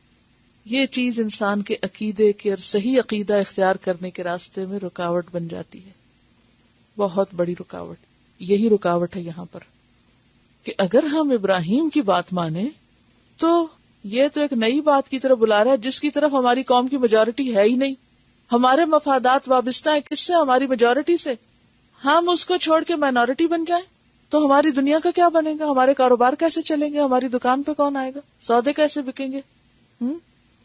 بچوں کی شادی کہاں ہوگی؟ آج بھی آپ دیکھیں کہ بہت سے لوگ صرف انہی چھوٹے چھوٹے مسائل کی خاطر غلط عقیدے والوں کے ساتھ جڑے رہتے ہیں. سمجھ آ بھی جاتی ہے کہ یہ غلط ہے، لیکن کیوں نہیں چھوڑتے کہ ان کو چھوڑ دیں تو پھر فلاں مسئلے کا حل کیسے ہوگا جو کہ انہی کے ذریعے حل ہو سکتا ہے. اور پھر عام طور پر لوگ کیوں نہیں آتے اسلام کی طرف کہ پھر ہمیں کوئی سپورٹ بھی نہیں دے گا، اور جب اللہ کی خاطر مسلمان ہو کے پھر سپورٹ نہیں ملتی پھر واپس پلٹ جاتے ہیں اور الٹا بلیم کرتے ہیں. ہم تو مسلمان ہونا چاہتے ہیں، ہم تو دیندار بننا چاہتے ہیں، ہم تو اچھا، لیکن ہمیں کوئی کسی نے سپورٹ ہی نہیں دی. ایک شکوہ رہتا ہے نا لوگوں کو. اور پھر سپورٹ کے نام پر بھی کیا چاہتے ہیں؟ خود اپنا بوجھ نہیں اٹھانا چاہتے. انصار مدینہ نے کیا کیا تھا؟ سپورٹ دی تھی مہاجرین کو، لیکن مہاجرین نے کیا کیا تھا؟ ان کے سر پہ بیٹھ گئے تھے؟ نہیں، خودداری تھی ان میں. دین کی خاطر، اللہ کی خاطر جو تعلق ہوتا ہے وہ مفادات پر مبنی نہیں ہوتا. دین میں اس لیے نہیں آیا جاتا کہ ہمارے مفادات حل ہوں. لیکن چونکہ ہم اس دنیا میں رہتے ہیں، ہماری دنیاوی ضروریات ہمیں پریشان کرتی ہیں، لہذا ہماری پرائرٹی بھی کیا ہو جاتی ہے؟ دنیا ہو جاتی ہے. دین کو ہم ایک طرف رکھ کے صرف دنیاوی فائدوں کی خاطر چاہے کوئی غلط کر رہا ہو یا صحیح کر رہا ہو اس کی ہاں میں ہاں ملائے چلے جاتے ہیں. کیونکہ اگر نہیں ملائیں تو پھر کیا ہوگا؟ اکیلے کہاں جائیں گے؟ یہ تو ہماری ضرورت ہے. یہ ایک بہت بڑی مشکل ہے لوگوں کو صحیح رستے پر آنے کے لیے، اور خاص طور پر جو ابتدائی لوگ ہوتے ہیں. جب مسلمان میجورٹی میں آ جاتے ہیں تو پھر کیا ہوتا ہے؟ یا ایک خاص نظریے کے لوگ ایک میجورٹی ہو جاتے ہیں تو پھر کیا ہوتا ہے؟ باقی لوگوں کے لیے راستہ کھل جاتا ہے. پھر تو گو ود فلو کی طرح وہ ادھر ہی چل پڑتے ہیں لوگ. ہاں یہ ٹھیک ہے، ہاں ٹھیک ہے، کیونکہ سب کر رہے ہیں، میجورٹی بہت لوگ یہ کر رہے ہیں، چلو ہم بھی کر لیں. تو یہ ایک شعوری دین نہیں ہوتا یہ. تو اسی لیے سابقون الاولون کا اجر اور مقام بہت بلند ہوتا ہے، کیونکہ وہ تکلیف اٹھا کر، قربانی دے کر دین کی روایات کو قائم کرتے ہیں. ابراہیم علیہ السلام اللہ سے سچی محبت کرتے تھے. انہوں نے نہیں دیکھا کہ میرا خاندان میرے ساتھ ہے یا نہیں، باپ ہے یا نہیں، ماں ہے یا نہیں، بھائی ہے یا نہیں، کون ہے اور کون نہیں. تو جو لوگ عقل کے نظریے سے دیکھ رہے تھے کہ فائدے اور نقصان 2 اور 2 4 گن رہے تھے، وہ پھر آگے نہیں بڑھ سکے، وہ وہیں رہ گئے. تو خلاصہ بات کا یہ ہے کہ محبت کا مرکز بنانے کے قابل صرف اور صرف اللہ کی ذات ہے. محبت اگر کسی بنیاد پر ہونی چاہیے تو وہ صرف اللہ کی ذات ہے. عام طور پر لوگوں کی محبتیں کس بنا پر ایک دوسرے سے ہوتی ہیں؟ یا تو کسی خاص کاروبار کی وجہ سے، یا کسی بت کی وجہ سے، یا شخصیت کی وجہ سے. اور ہوتا کیا ہے، جب وہ کاروبار ختم ہوتا ہے، کمپنی ختم ہوتی ہے، تو دوست کہاں جاتے ہیں؟ ختم ہو جاتے ہیں. اسی طرح کسی شخصیت کی بنیاد پر اگر کوئی محبتیں ہیں، لوگ اکٹھے ہیں کسی ایک لیڈر کے پیچھے، لیڈر مر گیا تو کیا ہوا؟ سارا تار پود بکھر گیا. اسی طرح کوئی اور وجہ ہو سکتی ہے، کوئی دنیاوی معلوم متاع، مفاد، اینی تھنگ. تو جب وہ ختم تو سب کچھ ختم. لیکن اگر کوئی شخص کسی سے اللہ کی خاطر محبت کرتا ہے، محبت کی بنیاد اللہ کی ذات ہے، تو نہ کسی کے مرنے سے کوئی فرق پڑتا ہے، نہ کسی کے کہیں جانے سے کوئی فرق پڑتا ہے، نہ کسی کی موجودگی سے اور نہ کسی کی غیر موجودگی سے. نبی صلی اللہ علیہ وسلم جب فوت ہوئے تو آپ کو معلوم ہے کہ حضرت عمر کی کیفیت کیا تھی، لیکن حضرت ابوبکر نے کیا کہا؟ من کان یعبد محمدا فإن محمدا قد مات. جو محمد کی عبادت کرتا تھا صلی اللہ علیہ وسلم، تو یاد رکھو محمد صلی اللہ علیہ وسلم تو فوت ہو گئے. اور جو اللہ کی عبادت کرتا تھا تو اللہ زندہ ہے، حی قیوم ہے، وہ باقی ہے. اس چیز نے مسلمانوں کو پھر جوڑ دیا، ورنہ یہ ایک بہت بڑا شوق تھا کہ ایک لیڈر جس نے سب کو جوڑا ہوا تھا وہ بیچ میں سے ہٹ گیا. لیکن جب اللہ کی خاطر وہ جمع ہوئے تھے تو پھر وہ جمع رہے. تو اللہ کے علاوہ کوئی اور بنیاد اگر اتحاد کی ہو تو وہ سب عارضی ٹیمپرری ہوتی ہے، اور اس کے ختم ہوتے ہی سارا اتحاد ختم ہو جاتا ہے، کیونکہ اللہ کی ذات کبھی ختم نہیں ہوگی، غیر فانی ہے. لہذا وہ محبتیں جو اللہ کی خاطر ہوتی ہیں وہ صرف کسی کی زندگی اور کسی کے وجود اور کسی کے قریب رہنے سے نہیں ہوتی، بلکہ کہاں تک ہوتی؟ وہ مفادات پہ مبنی نہیں ہوتی کہ کسی سے آپ کو کچھ مل رہا ہے تو آپ اس سے محبت کریں، اور اگر اس سے کچھ مل نہیں رہا تو آپ اس کی محبت بھی چھوڑ دیں. وہ کس لیے ہوتی ہیں؟ وہ اللہ کی محبت میں ہوتی ہیں، اور مرنے کے بعد بھی باقی رہتی ہیں، فار ایور اینڈ ایور ہوتی ہیں، اس میں کمی نہیں آتی، ہمیشہ کے لیے. تو ایک محبت یا ایک دوستی کی بنیاد دنیاوی مفادات، اور ایک بنیاد اللہ کی محبت. جو محبت اللہ کی خاطر ہوتے ہیں اس میں زمان اور مکان سے کوئی فرق ہی نہیں پڑتا، کوئی فرق نہیں پڑتا. زمان مکان کا کیا مطلب ہے؟ جگہ اور وقت، وہ ان دونوں چیزوں سے اوپر اٹھ جاتی. وہ چاہے 4000 سال پہلے کے ابراہیم ہوں، ان سے بھی ویسی محبت ہوتی ہے جیسے مثلا کسی کو اپنے بچے سے ہو سکتی. ہم میں سے کس نے دیکھا ابراہیم علیہ السلام کو یا ان کی کسی تصویر کو؟ کچھ بھی نہیں، صرف ان کی وہ خوبیاں جو اللہ نے قرآن میں بیان کی. تو اس بنیاد پر ان کے ساتھ کیسا تعلق محسوس ہوتا ہے؟ آپ جب درود شریف پڑھتے ہیں اور اس میں ان کا نام لیتے ہیں تو ایک قریبی تعلق. کہیں ابراہیم علیہ السلام کا نام آئے تو دل کو کچھ ہونے لگتا ہے. کیا چیز ہے جو اتنے فاصلے اور اتنے زمان اور مکان کے فرق کے ساتھ یوں روحوں کو جوڑے ہوئے ہے؟ جیسے صحابہ کرام ہیں، ایک ایک کے بارے میں آپ پڑھتے ہیں، آپ کی آنکھیں بھیگ جاتی. کیا رشتہ داری ہے آپ کی ان سے؟ ان کو یاد کر کے کتنے پیسے ملتے ہیں آپ کو؟ کوئی دنیاوی مفاد نہیں ہے، صرف اور صرف اللہ کی خاطر محبت ہے. اور اسی طرح تھرو آؤٹ سینچریز جتنے بھی صالحین ہیں، جتنے بھی نیک لوگ ہیں، اور خواہ آج کے دور میں کہیں کسی اچھے شخص کے بارے میں سنتے ہیں تو وہ ہمیں شاید جانتا بھی نہ ہو، ہمیں کیوں اس سے محبت ہوتی ہے؟ ہمارا اس سے کوئی فائدہ نہیں اٹکا ہوتا، صرف اللہ کی خاطر. اور یہ واحد بنیاد ہے کہ جو مضبوط ترین بنیاد ہے محبت کی. باقی ساری بنیادیں کچی ہیں جن پہ کوئی عمارت قائم نہیں رہ سکتی. تو پیغمبر کیا بتاتا ہے کہ محبت کے قابل صرف خدا کی ذات ہے، سب سہارے اس کے علاوہ جھوٹے. اسی لیے کیا ہوگا؟ ثم یوم القیامتی، پھر قیامت کے دن یہ محبت کرنے والے اور کیے جانے والے یکفر بعضکم ببعض، ایک دوسرے کا انکار کریں گے، ان کو پہچانے گے بھی نہیں. وَيَلْعَنُ بَعْضُكُمْ بَعْضًا، اور ایک دوسرے پہ لعنت پھٹکار کریں. یہ دوستی کس میں بدل جائے گی؟ دشمنی میں، اجنبیت میں، دوری میں. یکفر بعضکم ببعض وَيَلْعَنُ بَعْضُكُمْ بَعْضًا. دیکھیے کبھی اگر آپ نے زندگی میں کوئی ایسا سین دیکھا ہو کہ دو لوگ جن کی آپس میں بہت محبت تھی، چلیں شوہر بیوی دیکھ لیں، کوئی اچھا بڑا آئیڈیل کپل، پھر کچھ عرصے بعد ان کے اختلافات ہوئے، پھر ان کی آپس میں لڑائی ہو گئی، پھر آپ اس سے ملیں کہ یہ کیا کہتے ہیں اس کے بارے میں، اور اس سے ملیں کہ وہ کیا کہتے ہیں اس کے بارے میں. یکفر بعضکم ببعض ویلعن بعضکم بعضا. وہ کوئی ایک مشترکہ مفاد تھا، جب وہ نہیں پورا ہوا، مطلب پورا نہیں ہوا، تو کیا ہوا؟ خلاص اب ایک دوسرے پہ الزام ہیں، گالیاں ہیں، جھوٹی باتیں ہیں، لڑائی فساد اور نفرت ہی نفرت. دنیا میں بھی ایسی چیزیں آپ دیکھ سکتے ہیں، اور آخرت میں تو پھر ہے ہی یہ. ہر دوستی سخت دشمنی میں بدلے گی قیامت کے دن. دیکھیے یہ جو دوستی اور محبت ہے نا، یہ انسان کی ایک بہت بڑی ضرورت ہے، اور ہر انسان کے ساتھ ہے. ہر انسان کے اندر اللہ نے دل رکھا ہے، اور ہر انسان کے اندر اللہ نے کسی نہ کسی کی محبت ضرور ڈالی ہے یا نہیں؟ یہ بات یہ ہمارے وجود کے ساتھ لگ بندھ گئی یہ چیز، اس کے بغیر ہم زندہ نہیں رہ سکتے. یعنی انسان کے دل میں محبت کا جو جذبہ ہے یہ ایسے ہی ہے جیسے انسان کے لیے کھانا پینا ہوتا ہے. ماں باپ سے محبت، بچوں سے، دوستوں سے، بہن بھائیوں سے وغیرہ، جہاں جہاں انسان جس دائرہ کار میں ہے.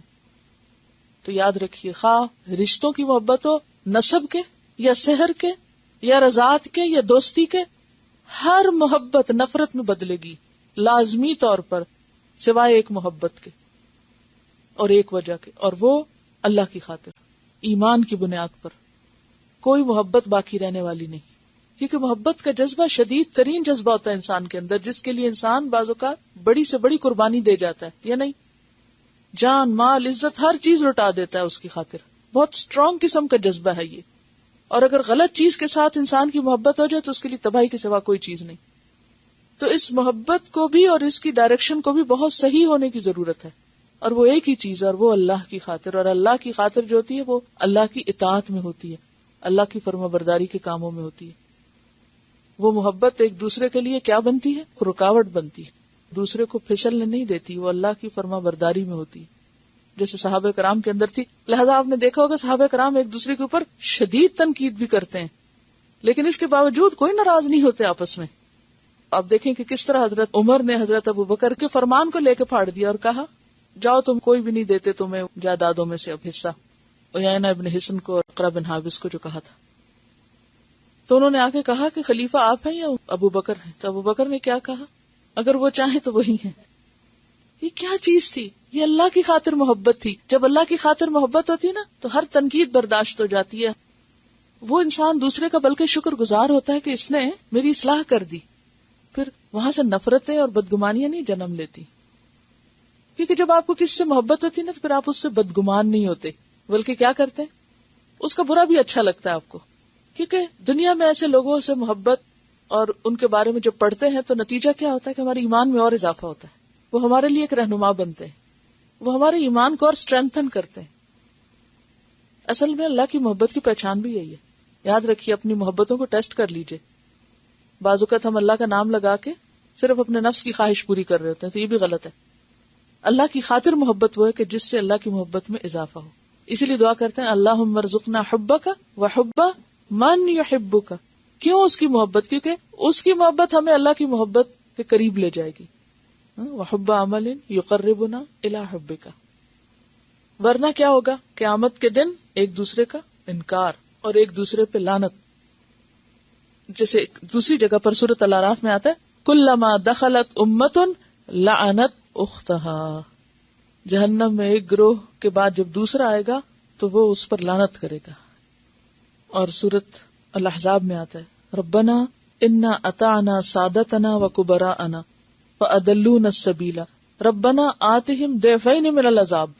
یا اللہ انہیں دگنا عذاب دے. دنیا میں محبت کرتے تھے، ان کے اشاروں پہ چلتے، آج کہتے یا اللہ انہیں دگنا عذاب دے، انہوں نے ہم کو بھی بھٹکایا. اور وَلْعَنْهُمْ لَعْنًا كَبِيرًا. ذرا سوچئے، ایسے بھی بدلتے ہیں لوگ کہ اپنے لیڈروں کے لیے کیا کہیں گے؟ یا اللہ ان کو بہت بڑی لعنت کر، ان کو تو بہت ہی رحمت سے دور کر، انہوں نے ہمیں بھٹکایا. اور سورۃ الزخرف 67 میں آتا ہے الأخلاء يومئذ بعضهم لبعض عدو إلا المتقين. کہ دوست اس دن بعض ان میں سے بعض کے دشمن ہو جائیں گے سوائے متقین کے. وَمَأْوَاكُمُ النَّارُ. اور ٹھکانہ تمہارا آگ ہے. وَمَا لَكُم مِّن نَاصِرِينَ. اور نہیں تمہارے لیے کوئی بھی مددگاروں میں سے. کہ جن سے مدد کی توقع تھی، جن سے محبتیں تھیں، وہ تو ساتھ ہی ہیں اور ان پہ تو لعنتیں ہو رہی ہیں، تب اور کون کام آئے گا؟ یعنی دوستی کس لیے ہوتی ہے؟ تعلق داری کس لیے ہوتی ہے؟ کہ ایک دوسرے کے کام آئے.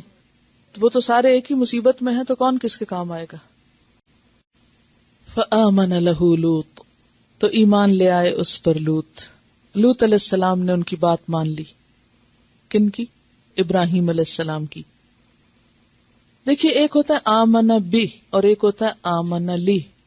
آمن بی ہوتا ہے کسی کی تصدیق کرنا، دل سے ماننا اور مطمئن ہونا.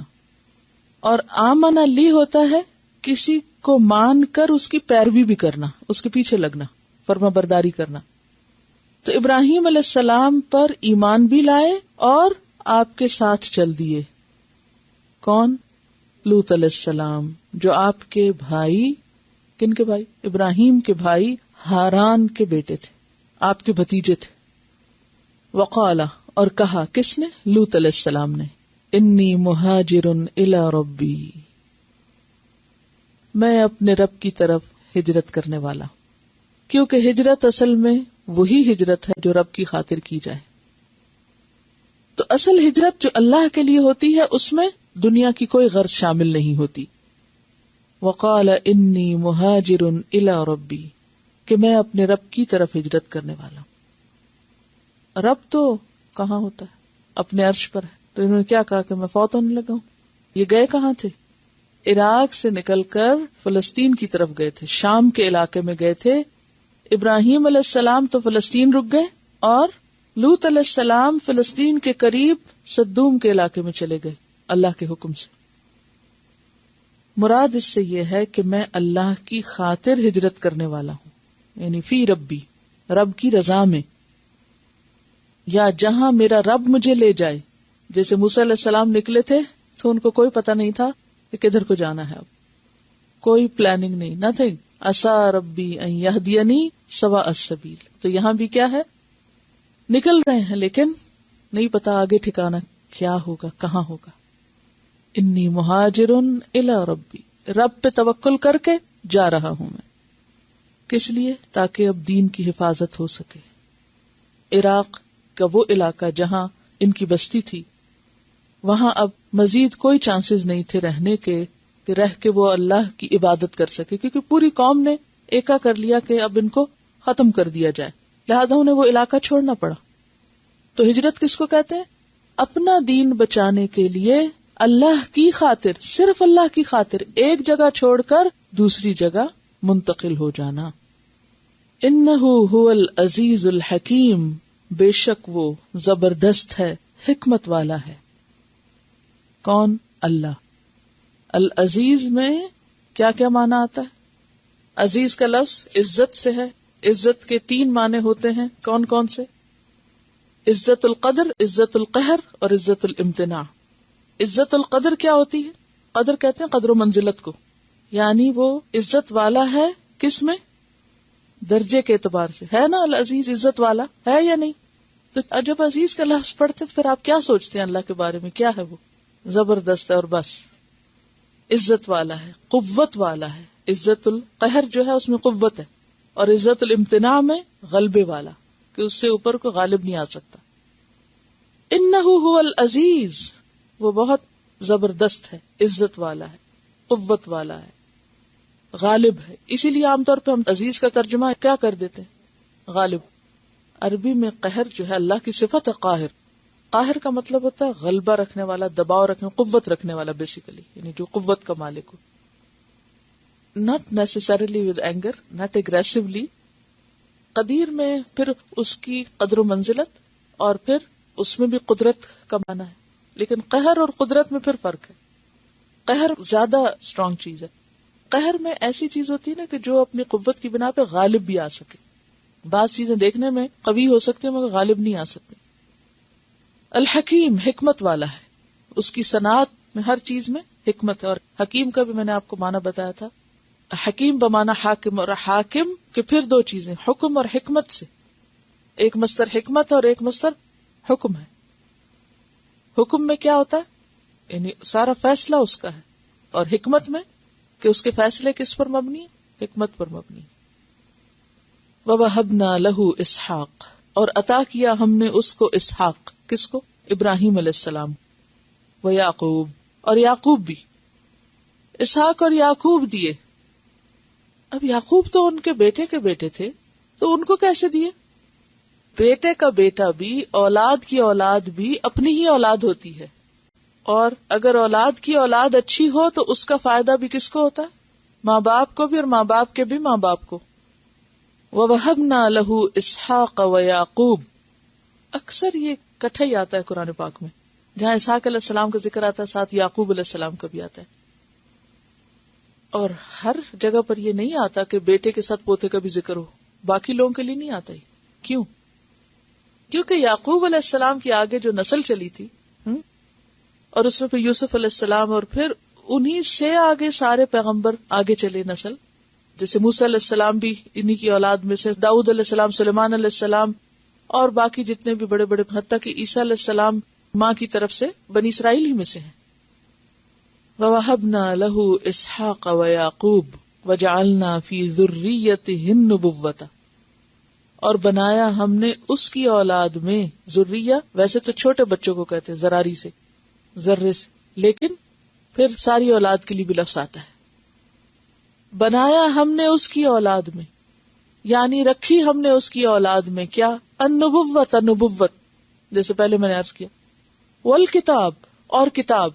بک صرف سنگل معنی میں نہیں ہے بلکہ اسم جنس کے طور پر. اسم جنس کیا ہوتا ہے؟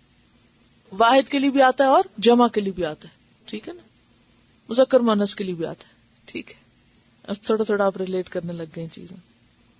تو کون کون سی کتابیں ملی تھی آپ کی اولاد کو؟ تورات، زبور، انجیل، فرقان. قرآن بھی آپ ہی کی اولاد، یعنی حضرت اسماعیل کی اولاد میں سے خود نبی صلی اللہ علیہ وسلم تک آ کر. تو 4 بڑی کتابیں آپ کے بچوں کو ملی تھی. وَجَعَلْنَا فِي ذُرِّيَّتِهِ النُّبُوَّةَ وَالْكِتَابَ وَآتَيْنَاهُ أَجْرَهُ فِي الدُّنْيَا، اور دیا ہم نے اس کو اس کا اجر دنیا میں ہی، دنیا میں بھی ہم نے اس کو اجر دیا، آخرت میں تو ہے ہی. وَإِنَّهُ فِي الْآخِرَةِ لَمِنَ الصَّالِحِينَ، اور بے شک وہ آخرت میں البتہ صالحین میں سے ہوں گے، صالحین کے اندر اٹھائے جائیں گے. اللہ کی خاطر ماں باپ چھوڑنے کا، قربانی کرنے کا دنیا میں اجر دیا اس کو، کہ اس کو اتنی اچھی اولاد عطا کی، دنیا میں کمپنسیٹ کر دیا، ان کی اولاد کو رزق دیا. انہوں نے خاص دعا مانگی تھی نا مکہ والی اولاد کے لیے. اور پھر مکہ جیسے شہر کو آباد کر کے حج کے مناسک میں جگہ جگہ ان کی نشانیاں چھوڑ کر، ان کی یادیں چھوڑ کر کیا ہے، اس کو دنیا میں اجر دیا. وَجَعَلْ لِي لِسَانَ صِدْقٍ فِي الْآخِرِينَ. سورۃ مریم میں آتا ہے وَجَعَلْنَا لَهُمْ لِسَانَ صِدْقٍ عَلِيًّا وَآتَيْنَاهُ فِي الدُّنْيَا حَسَنَةً. یہ سورۃ النحل میں آتا ہے. یہاں آتا ہے آتَيْنَاهُ أَجْرَهُ فِي الدُّنْيَا، وہاں کیا آتا ہے آتَيْنَاهُ فِي الدُّنْيَا حَسَنَةً. ہم تو دعائیں مانگتے ہیں نا، کیا ربنا آتنا فی الدنیا حسنہ، اور ابراہیم علیہ السلام کے لیے آتیناہ فی الدنیا حسنہ، دے دی ہم نے اس کو دنیا میں بھی حسنہ، اور صرف دنیا میں نہیں، وانہ فی الآخرۃ لمن الصالحین. سورۃ البقرہ 124 میں آتا ہے انی جاعلک للناس اماما. سورۃ النحل میں فرمایا گیا کان امۃ قانتا للہ حنیفا ولم یک من المشرکین شاکرا لانعمہ اجتباہ وہداہ الی صراط مستقیم. دنیا میں اجر اور آخرت میں صالحین میں سے. صالحین کا لفظ جو صلاح سے ہے، یعنی آخرت میں وہ صالحین میں سے ہوں گے. کیا مطلب ہے اس بات کا کہ وہ صالحین میں اٹھائے جائیں گے؟ صالحین کس کی جمع ہے؟ صالح کی. اور صالح کون ہوتا ہے؟ صلاح کیا ہوتا ہے؟ چلیے فساد کیا ہوتا ہے؟ بگاڑ. بگاڑ کیا ہوتا ہے؟ اعتدال سے ہٹنا. تو صلاح کیا ہے؟ جس چیز کو جیسا ہونا چاہیے وہ ویسی ہی ہو، یہ صالح ہونا ہوتا ہے. جیسا اس کو ہونا چاہیے تھا وہ ویسا ہی ہے، جیسے اللہ نے چاہا وہ ویسا ہی ہے، یہ ہے صالح. صلاح جو ہے نا یہ بالکل لفظی سے بھی لفظی آپ پیچھے چلے جائیں. عربی میں لفظ صالح جو ہے یہ انسان کے لیے کسی بھی چیز کے لیے استعمال ہوتا ہے، یعنی یہ چیز صالح ہے. مفسد کے اپوزٹ استعمال ہوتا ہے. جیسے کھانا، صالح کھانا کون سا ہے؟ یعنی بیلنس جیسے ہونا چاہیے، صاف ستھرا، حلال طیبہ. اور فساد کیا ہے کھانے میں؟ باسی ہے، ذائقہ خراب ہے، طیب نہیں ہے، یا کسی طرح بھی اس میں کوئی بگاڑ ہے. صحت کس کو کہتے ہیں؟ جب تمام جسمانی جو ہمارے اخلاق ہیں ان کا اعتدال. اور بیماری کیا ہے؟ بگاڑ، فساد، کسی بھی چیز کا زیادہ ہو جانا. یہ پیچھے میں نے آپ کو سمجھایا تھا لیکن لگتا ہے کہ پیچھے سے بھولتے جا رہے ہیں. ویسے اصل میں نہیں بھولے ہوتے، دل میں ہوتا، بولنا نہیں آتا، ایسا ہی ہے. اوکے. وَإِنَّهُ فِي الْآخِرَةِ لَمِنَ الصَّالِحِينَ. اب دیکھیے کہ اللہ تعالیٰ نے نا جنت صالحین کے لیے بنائی ہے. جنت کے ایک خاص سٹینڈرڈ کے لوگ ہوں گے، ان کے اخلاق، ان کے معاملات، ان کے چال ڈھال، گفتگو، بات چیت جو اللہ کو پسند ہے جیسی ہونی چاہیے. جیسے آپ دیکھیے آرمی میں ہر ایک کو نہیں لیتے، کس کو لیتے؟ جو فٹ ہوتا ہے اس کے لیے. تو وہ آرمی کے لیے کیا صالح ہے، اس اعتبار سے ان کے سٹینڈرڈ پر فزیکلی ایموشنلی فٹ ہوتا ہے. اسی طرح ہر کمپنی کا ایک انتخاب ہوتا ہے نا کہ اس کو ایسے افراد چاہیے، وہ ویسے لوگ ریکروٹ کرتے ہیں. تو اللہ تعالیٰ کا بھی ایک معیار ہے، ہم سب کو سوچنا چاہیے ہم اس پہ پورے اترتے ہیں، فٹ ہیں، ہماری گفتگو، سوچ، معاملات صالح ہیں، ویسے ہی ہیں جیسے ہونے چاہیے. اس کی اصل میں ہم سب کو فکر کرنی چاہیے، کیونکہ اگر وہ اس سٹینڈرڈ پہ فٹ نہیں نہ ہوئے، پورے نہیں نہ اترے، اور ریجیکشن کا ڈر ہے. تو یہ جو ابراہیم علیہ السلام کو خوشخبری دی جا رہی ہے نا کہ آخرت میں ان کا شمار صالح لوگوں میں سے ہوگا، یعنی اللہ کے پسندیدہ بندوں میں سے ہوگا. جیسے اللہ نے ان کو چاہا بنو، وہ ویسے ہی بن کے آئیں گے، تو ان کے اعمال کی قبولیت ہو جائے گی. سورت کے شروع میں اللہ تعالیٰ نے ہمیں امتحان کی بات کی کہ امتحان ضرور لوں گا، جو بھی لا الہ الا اللہ پڑھے گا اس کا امتحان لوں گا. امتحان کس لیے؟ تاکہ پرکھ کر دیکھا جا سکے کہ صالح کون ہے، سچا کون، اس معیار پہ کون پورا اترتا ہے. ہر ارے غیرے کو تھوڑی جنت میں بھیج دیا جائے گا کہ وہاں جا کے بھی فساد کریں. فساد اللہ کو بہت ناپسند ہے. ولوطن، اور لوط علیہ السلام کا ذکر کرو. اذ قال لقومہ، جب اس نے اپنی قوم سے کہا، انکم، بے شک تم، لتأتون الفاحشۃ، البتہ تم آتے ہو فاحشہ کو. فاحشہ کیا ہوتا ہے؟ حد سے بڑی ہوئی برائی، وہ برائی جس کا اثر دوسرے پہ پڑے، اور بے حیائی، جیسے سورۃ النمل میں بھی پڑھ چکے ہیں. اتأتون الفاحشۃ وانتم تبصرون. ما سبقکم بها من احد من العالمین، نہیں سبقت کی تم سے اس میں کسی ایک نے بھی، عالمین میں سے، جن و انس میں سے، تم سے پہلے کسی ایک نے یہ غلط کام نہیں کیا. صرف اس ایک جملے سے تردید ہو جاتی ہے اس بات کی کہ یہ جینیٹک پرابلم ہے. اگر ہوتا تو اس سے پیچھے بھی ہوتا، آغاز سے ہوتا. اِنکم، کیا بے شک تم، لتأتون الرجال، البتہ آؤ گے مردوں کے پاس، یا تم آتے ہو مردوں کے پاس، جیسا کہ پیچھے آپ پڑھ چکے ہیں، شہوتن یعنی خواہش پوری کرنے کے لیے. وتقطعون، اور تم کاٹتے ہو، السبیل، راستے کو، اور تم راستہ کاٹ دیتے ہو. قطع کہتے ہیں کسی چیز کو الگ کرنا. اس کے کئی معنی ہو سکتے ہیں کہ تم راستہ کاٹتے ہو. راستہ کاٹنے میں ایک تو مسافروں کی رہزنی ہے، ان سے ایسا سلوک کہ وہ اس راستے سے گزرنا چھوڑ دیں، وہ راستہ کاٹ کے کسی اور راستے سے جائیں. اور یہ کیا کرتے تھے؟ مسافروں کو لوٹ لیا کرتے تھے. تو آپ نے دیکھا ہوگا کہ جب کوئی ایک راستہ کسی مسافر کے لیے خطرناک ہو جاتا ہے، کوئی ایک روٹ جس پر لوگوں کو پریشانی ہو، تو پھر لوگ کیا کرتے ہیں؟ اس کو چھوڑ کر دوسرا روٹ اختیار کرتے ہیں کہ جو پرامن ہو. ایک معنی تو یہی ہے کہ تمہاری بستیوں کے پاس سے، کیونکہ یہ مین شاہراہ پہ تھے نا، مین ہائی وے تھی جس پر ان کی بستی تھی، تو صدیوں سے یہ رستہ تھا، اور ان لوگوں نے لوگوں کا گزرنا محال کر دیا، فساد مچا کے، لوٹ مار کر کے، کہ تم نے راستہ کاٹ دیا لوگوں کا، لوگوں کے لیے راستہ بدامن کر دیا. دوسرا معنی سبیل کا سبیل اللہ بھی ہو سکتا ہے کہ تم لوگوں کو اللہ کے راستے سے روکتے ہو. کیا کہتے تھے؟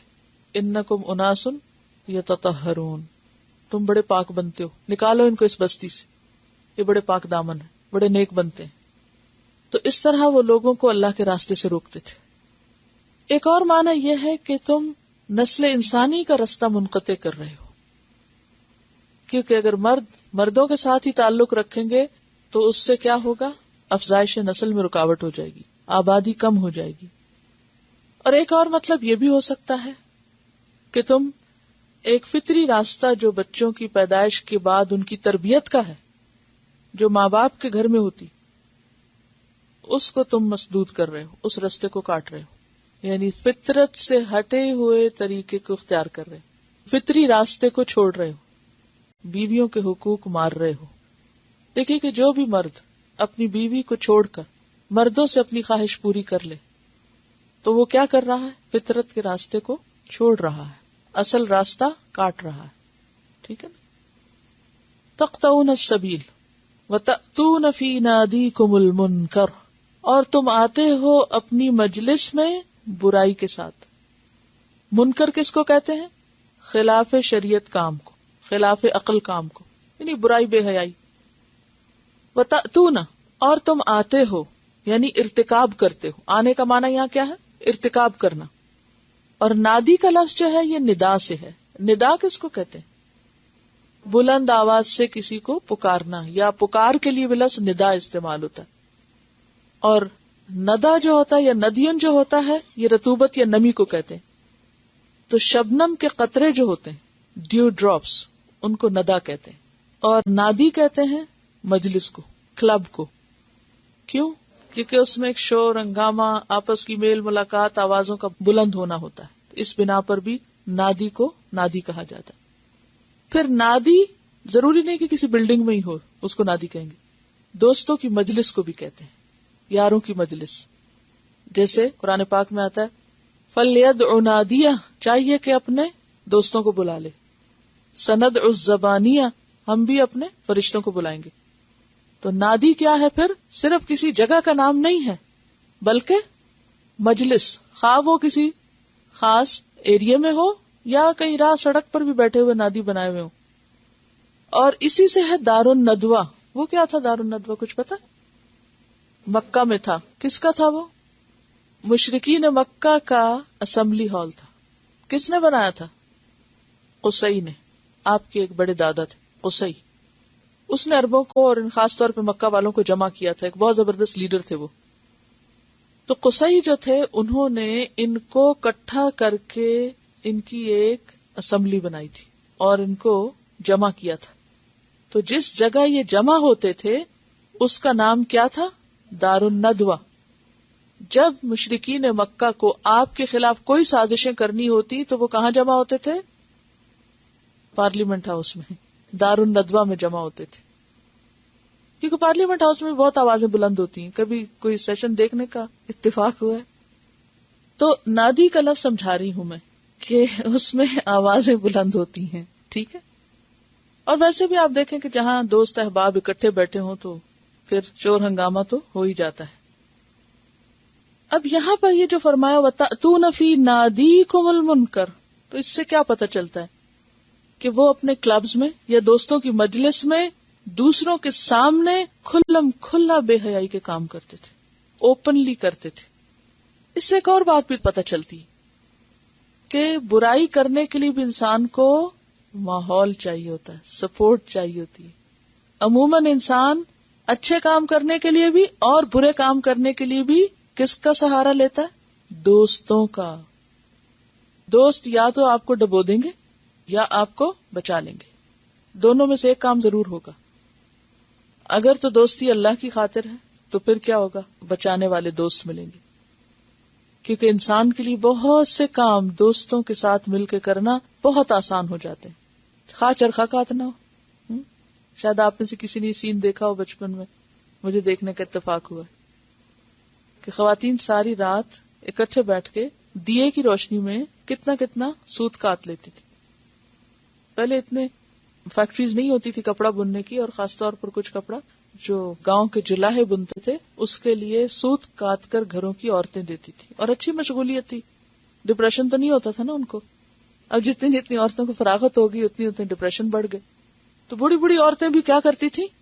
چرخا کاٹتی رہتی تھی. اب بوڑھی عورتوں کے پاس کوئی کام نہیں ہوتا، لہٰذا وہ خالی جگہ خود فل کر لیجیے. جی، مطلب یہ ہے ہم سب کو اپنے بڑھاپے کی بھی مصروفیت سوچنی چاہیے، کیونکہ ورنہ ہم دوسروں کے لیے ایک آزمائش بن جاتے ہیں. جب ذہن کام کرے اور جسم کام نہ کرے اور کوئی مصروفیت نہ ہو تو پھر انسان فرسٹریٹ ہوتا ہے. تو یہ ہمارا جو قدیم لائف سٹائل تھا نا، اس میں لوگ معتدل مزاج اسی وجہ سے تھے کہ ان کے پاس کام ہوتا تھا، وہ کچھ نہ کچھ کرتے رہتے تھے. بوڑھے ہونے پر بھی کچھ نہ کچھ لگے رہتے تھے. اب یہ کہ ہاتھوں کا کام مشینوں نے کرنا شروع کر دیا، انسان فارغ ہو گئے. پہلے میں دیکھتی تھی کہ بڑی عورتیں گھر میں بیٹھ کے سبزی بنا رہی ہیں، کچھ کاٹ رہی ہیں، کچھ یعنی کوئی نہ کوئی شغل ہاتھوں سے کی. اب چاپر آ گئے ہیں، گرائنڈر آ گئے ہیں، ہر چیز، نہ مسالہ پیسو نہ، وہ ساری فارغ بیٹھے ہوئے.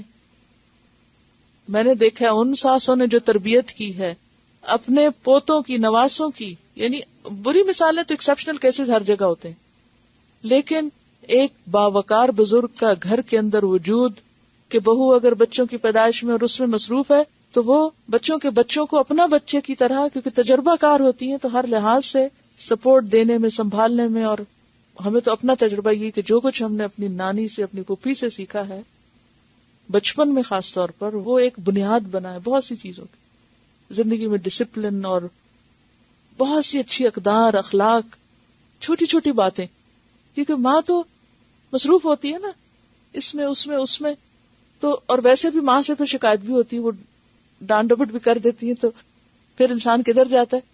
دادی کی گود میں، پھپھی کی گود میں، اس کے نانی کے پاس. تو وہ کیا ہوتا ہے کہ اگر ان کی تھنکنگ پازیٹو ہو تو وہ ماں کے بارے میں بھی اچھا کر دیتے ہیں اور ساتھ بہترین مربی اور مددگار بھی ہوتے ہیں. اینی ہاؤ، کہنے کا مطلب یہاں یہ ہے کہ انسان دوستوں کی مجلس میں یا اچھا بن جاتا ہے یا برا بن جاتا ہے. جیسے حدیث میں بھی آتا ہے کہ انسان اپنے دوست کے دین پر ہوتا ہے، انسان اپنے دوست کے دین پر ہوتا ہے. تو انسان کیا دیکھے کہ کس کو دوست بنا رہا ہے، یعنی دوستی سے پہلے ذرا چھان پٹک لے، یہ نہیں کہ اندھا دھند دوست بنا لے، اور پھر مقصد دوستی بھی ضرور واضح ہو. تو یہ سب کیا کرتے تھے؟ ایک دوسرے کو غلط کاموں میں سپورٹ دیتے، اور پھر چونکہ یہ مردوں سے غلط کام کرتے تھے اور قوم کی اکثریت اسی خرابی کا شکار تھی، لہذا کسی کو کسی سے حیا نہیں تھی، بڑھ چڑھ کے کھلے عام سب کے سامنے یہ فحش حرکتیں کرتے تھے اور اس پر خوش بھی ہوتے. اور نہ صرف یہ کہ یہ برا کام کرتے بلکہ اور بھی کئی گندی ان کی باتوں کا ذکر کتابوں میں ملتا ہے کہ یہ بہت گندی گندی حرکتیں اوپنلی کرتے تھے. تو اس کو منکر کہا گیا. یعنی ہر منکر، ایک تو ہوتا نا کہ انسان کی فطرت میں نا منکر سے نفرت، خلاف عقل خلاف فطرت باتوں کو انسان کی فطرت ریجیکٹ کرتی ہے، پسند نہیں کرتی. لیکن جب انسان بے حیا ہو جاتا ہے، ڈھیٹ ہو جاتا ہے، تو پھر ان سب چیزوں کو کھلے عام کرنے لگتا ہے. تو اسی کی طرف یہاں اشارہ ہے. تو لوط علیہ السلام نے اپنی قوم کو اس سے روکا. فما کان جواب قومہ، تو نہ تھا جواب اس کی قوم کا، الا مگر ان یہ کہ قالوا، ان سب نے کہا، ائتنا بعذاب اللہ، لاؤ اللہ کا عذاب. قوم نے یک زبان ہو کے کیا کہا؟ اللہ کا عذاب لاؤ. کیا مانگا مانگنے والے نے؟ ان کنت من الصادقین، اگر تو سچوں میں سے، اگر تو سچا ہے تو لے آ، ابھی لے آ عذاب. اس پر لوط علیہ السلام بہت پریشان ہوئے. قال رب انصرنی علی القوم المفسدین، قال کہا، ربی اے میرے رب، انصرنی تو میری مدد کر، علی خلاف مقابلے میں، القوم المفسدین مفسد قوم کے، کیونکہ یہ مفسد لوگ اگر دنیا میں باقی رہتے ہیں تو کیا ہوگا؟ جیسے سورۃ نوح میں نوح علیہ السلام نے کہا تھا، انک ان تذرہم یضلوا عبادک ولا یلدوا الا فاجرا کفارا. یا اللہ اگر یہ باقی رہے تو ان کی نسلوں سے کسی خیر کی توقع نہیں ہے، یہی غلط کام کرتے چلے جائیں گے. تلاوت. سبحانک اللہم وبحمدک نشہد ان لا الہ الا انت نستغفرک ونتوب الیک. السلام علیکم ورحمۃ اللہ وبرکاتہ.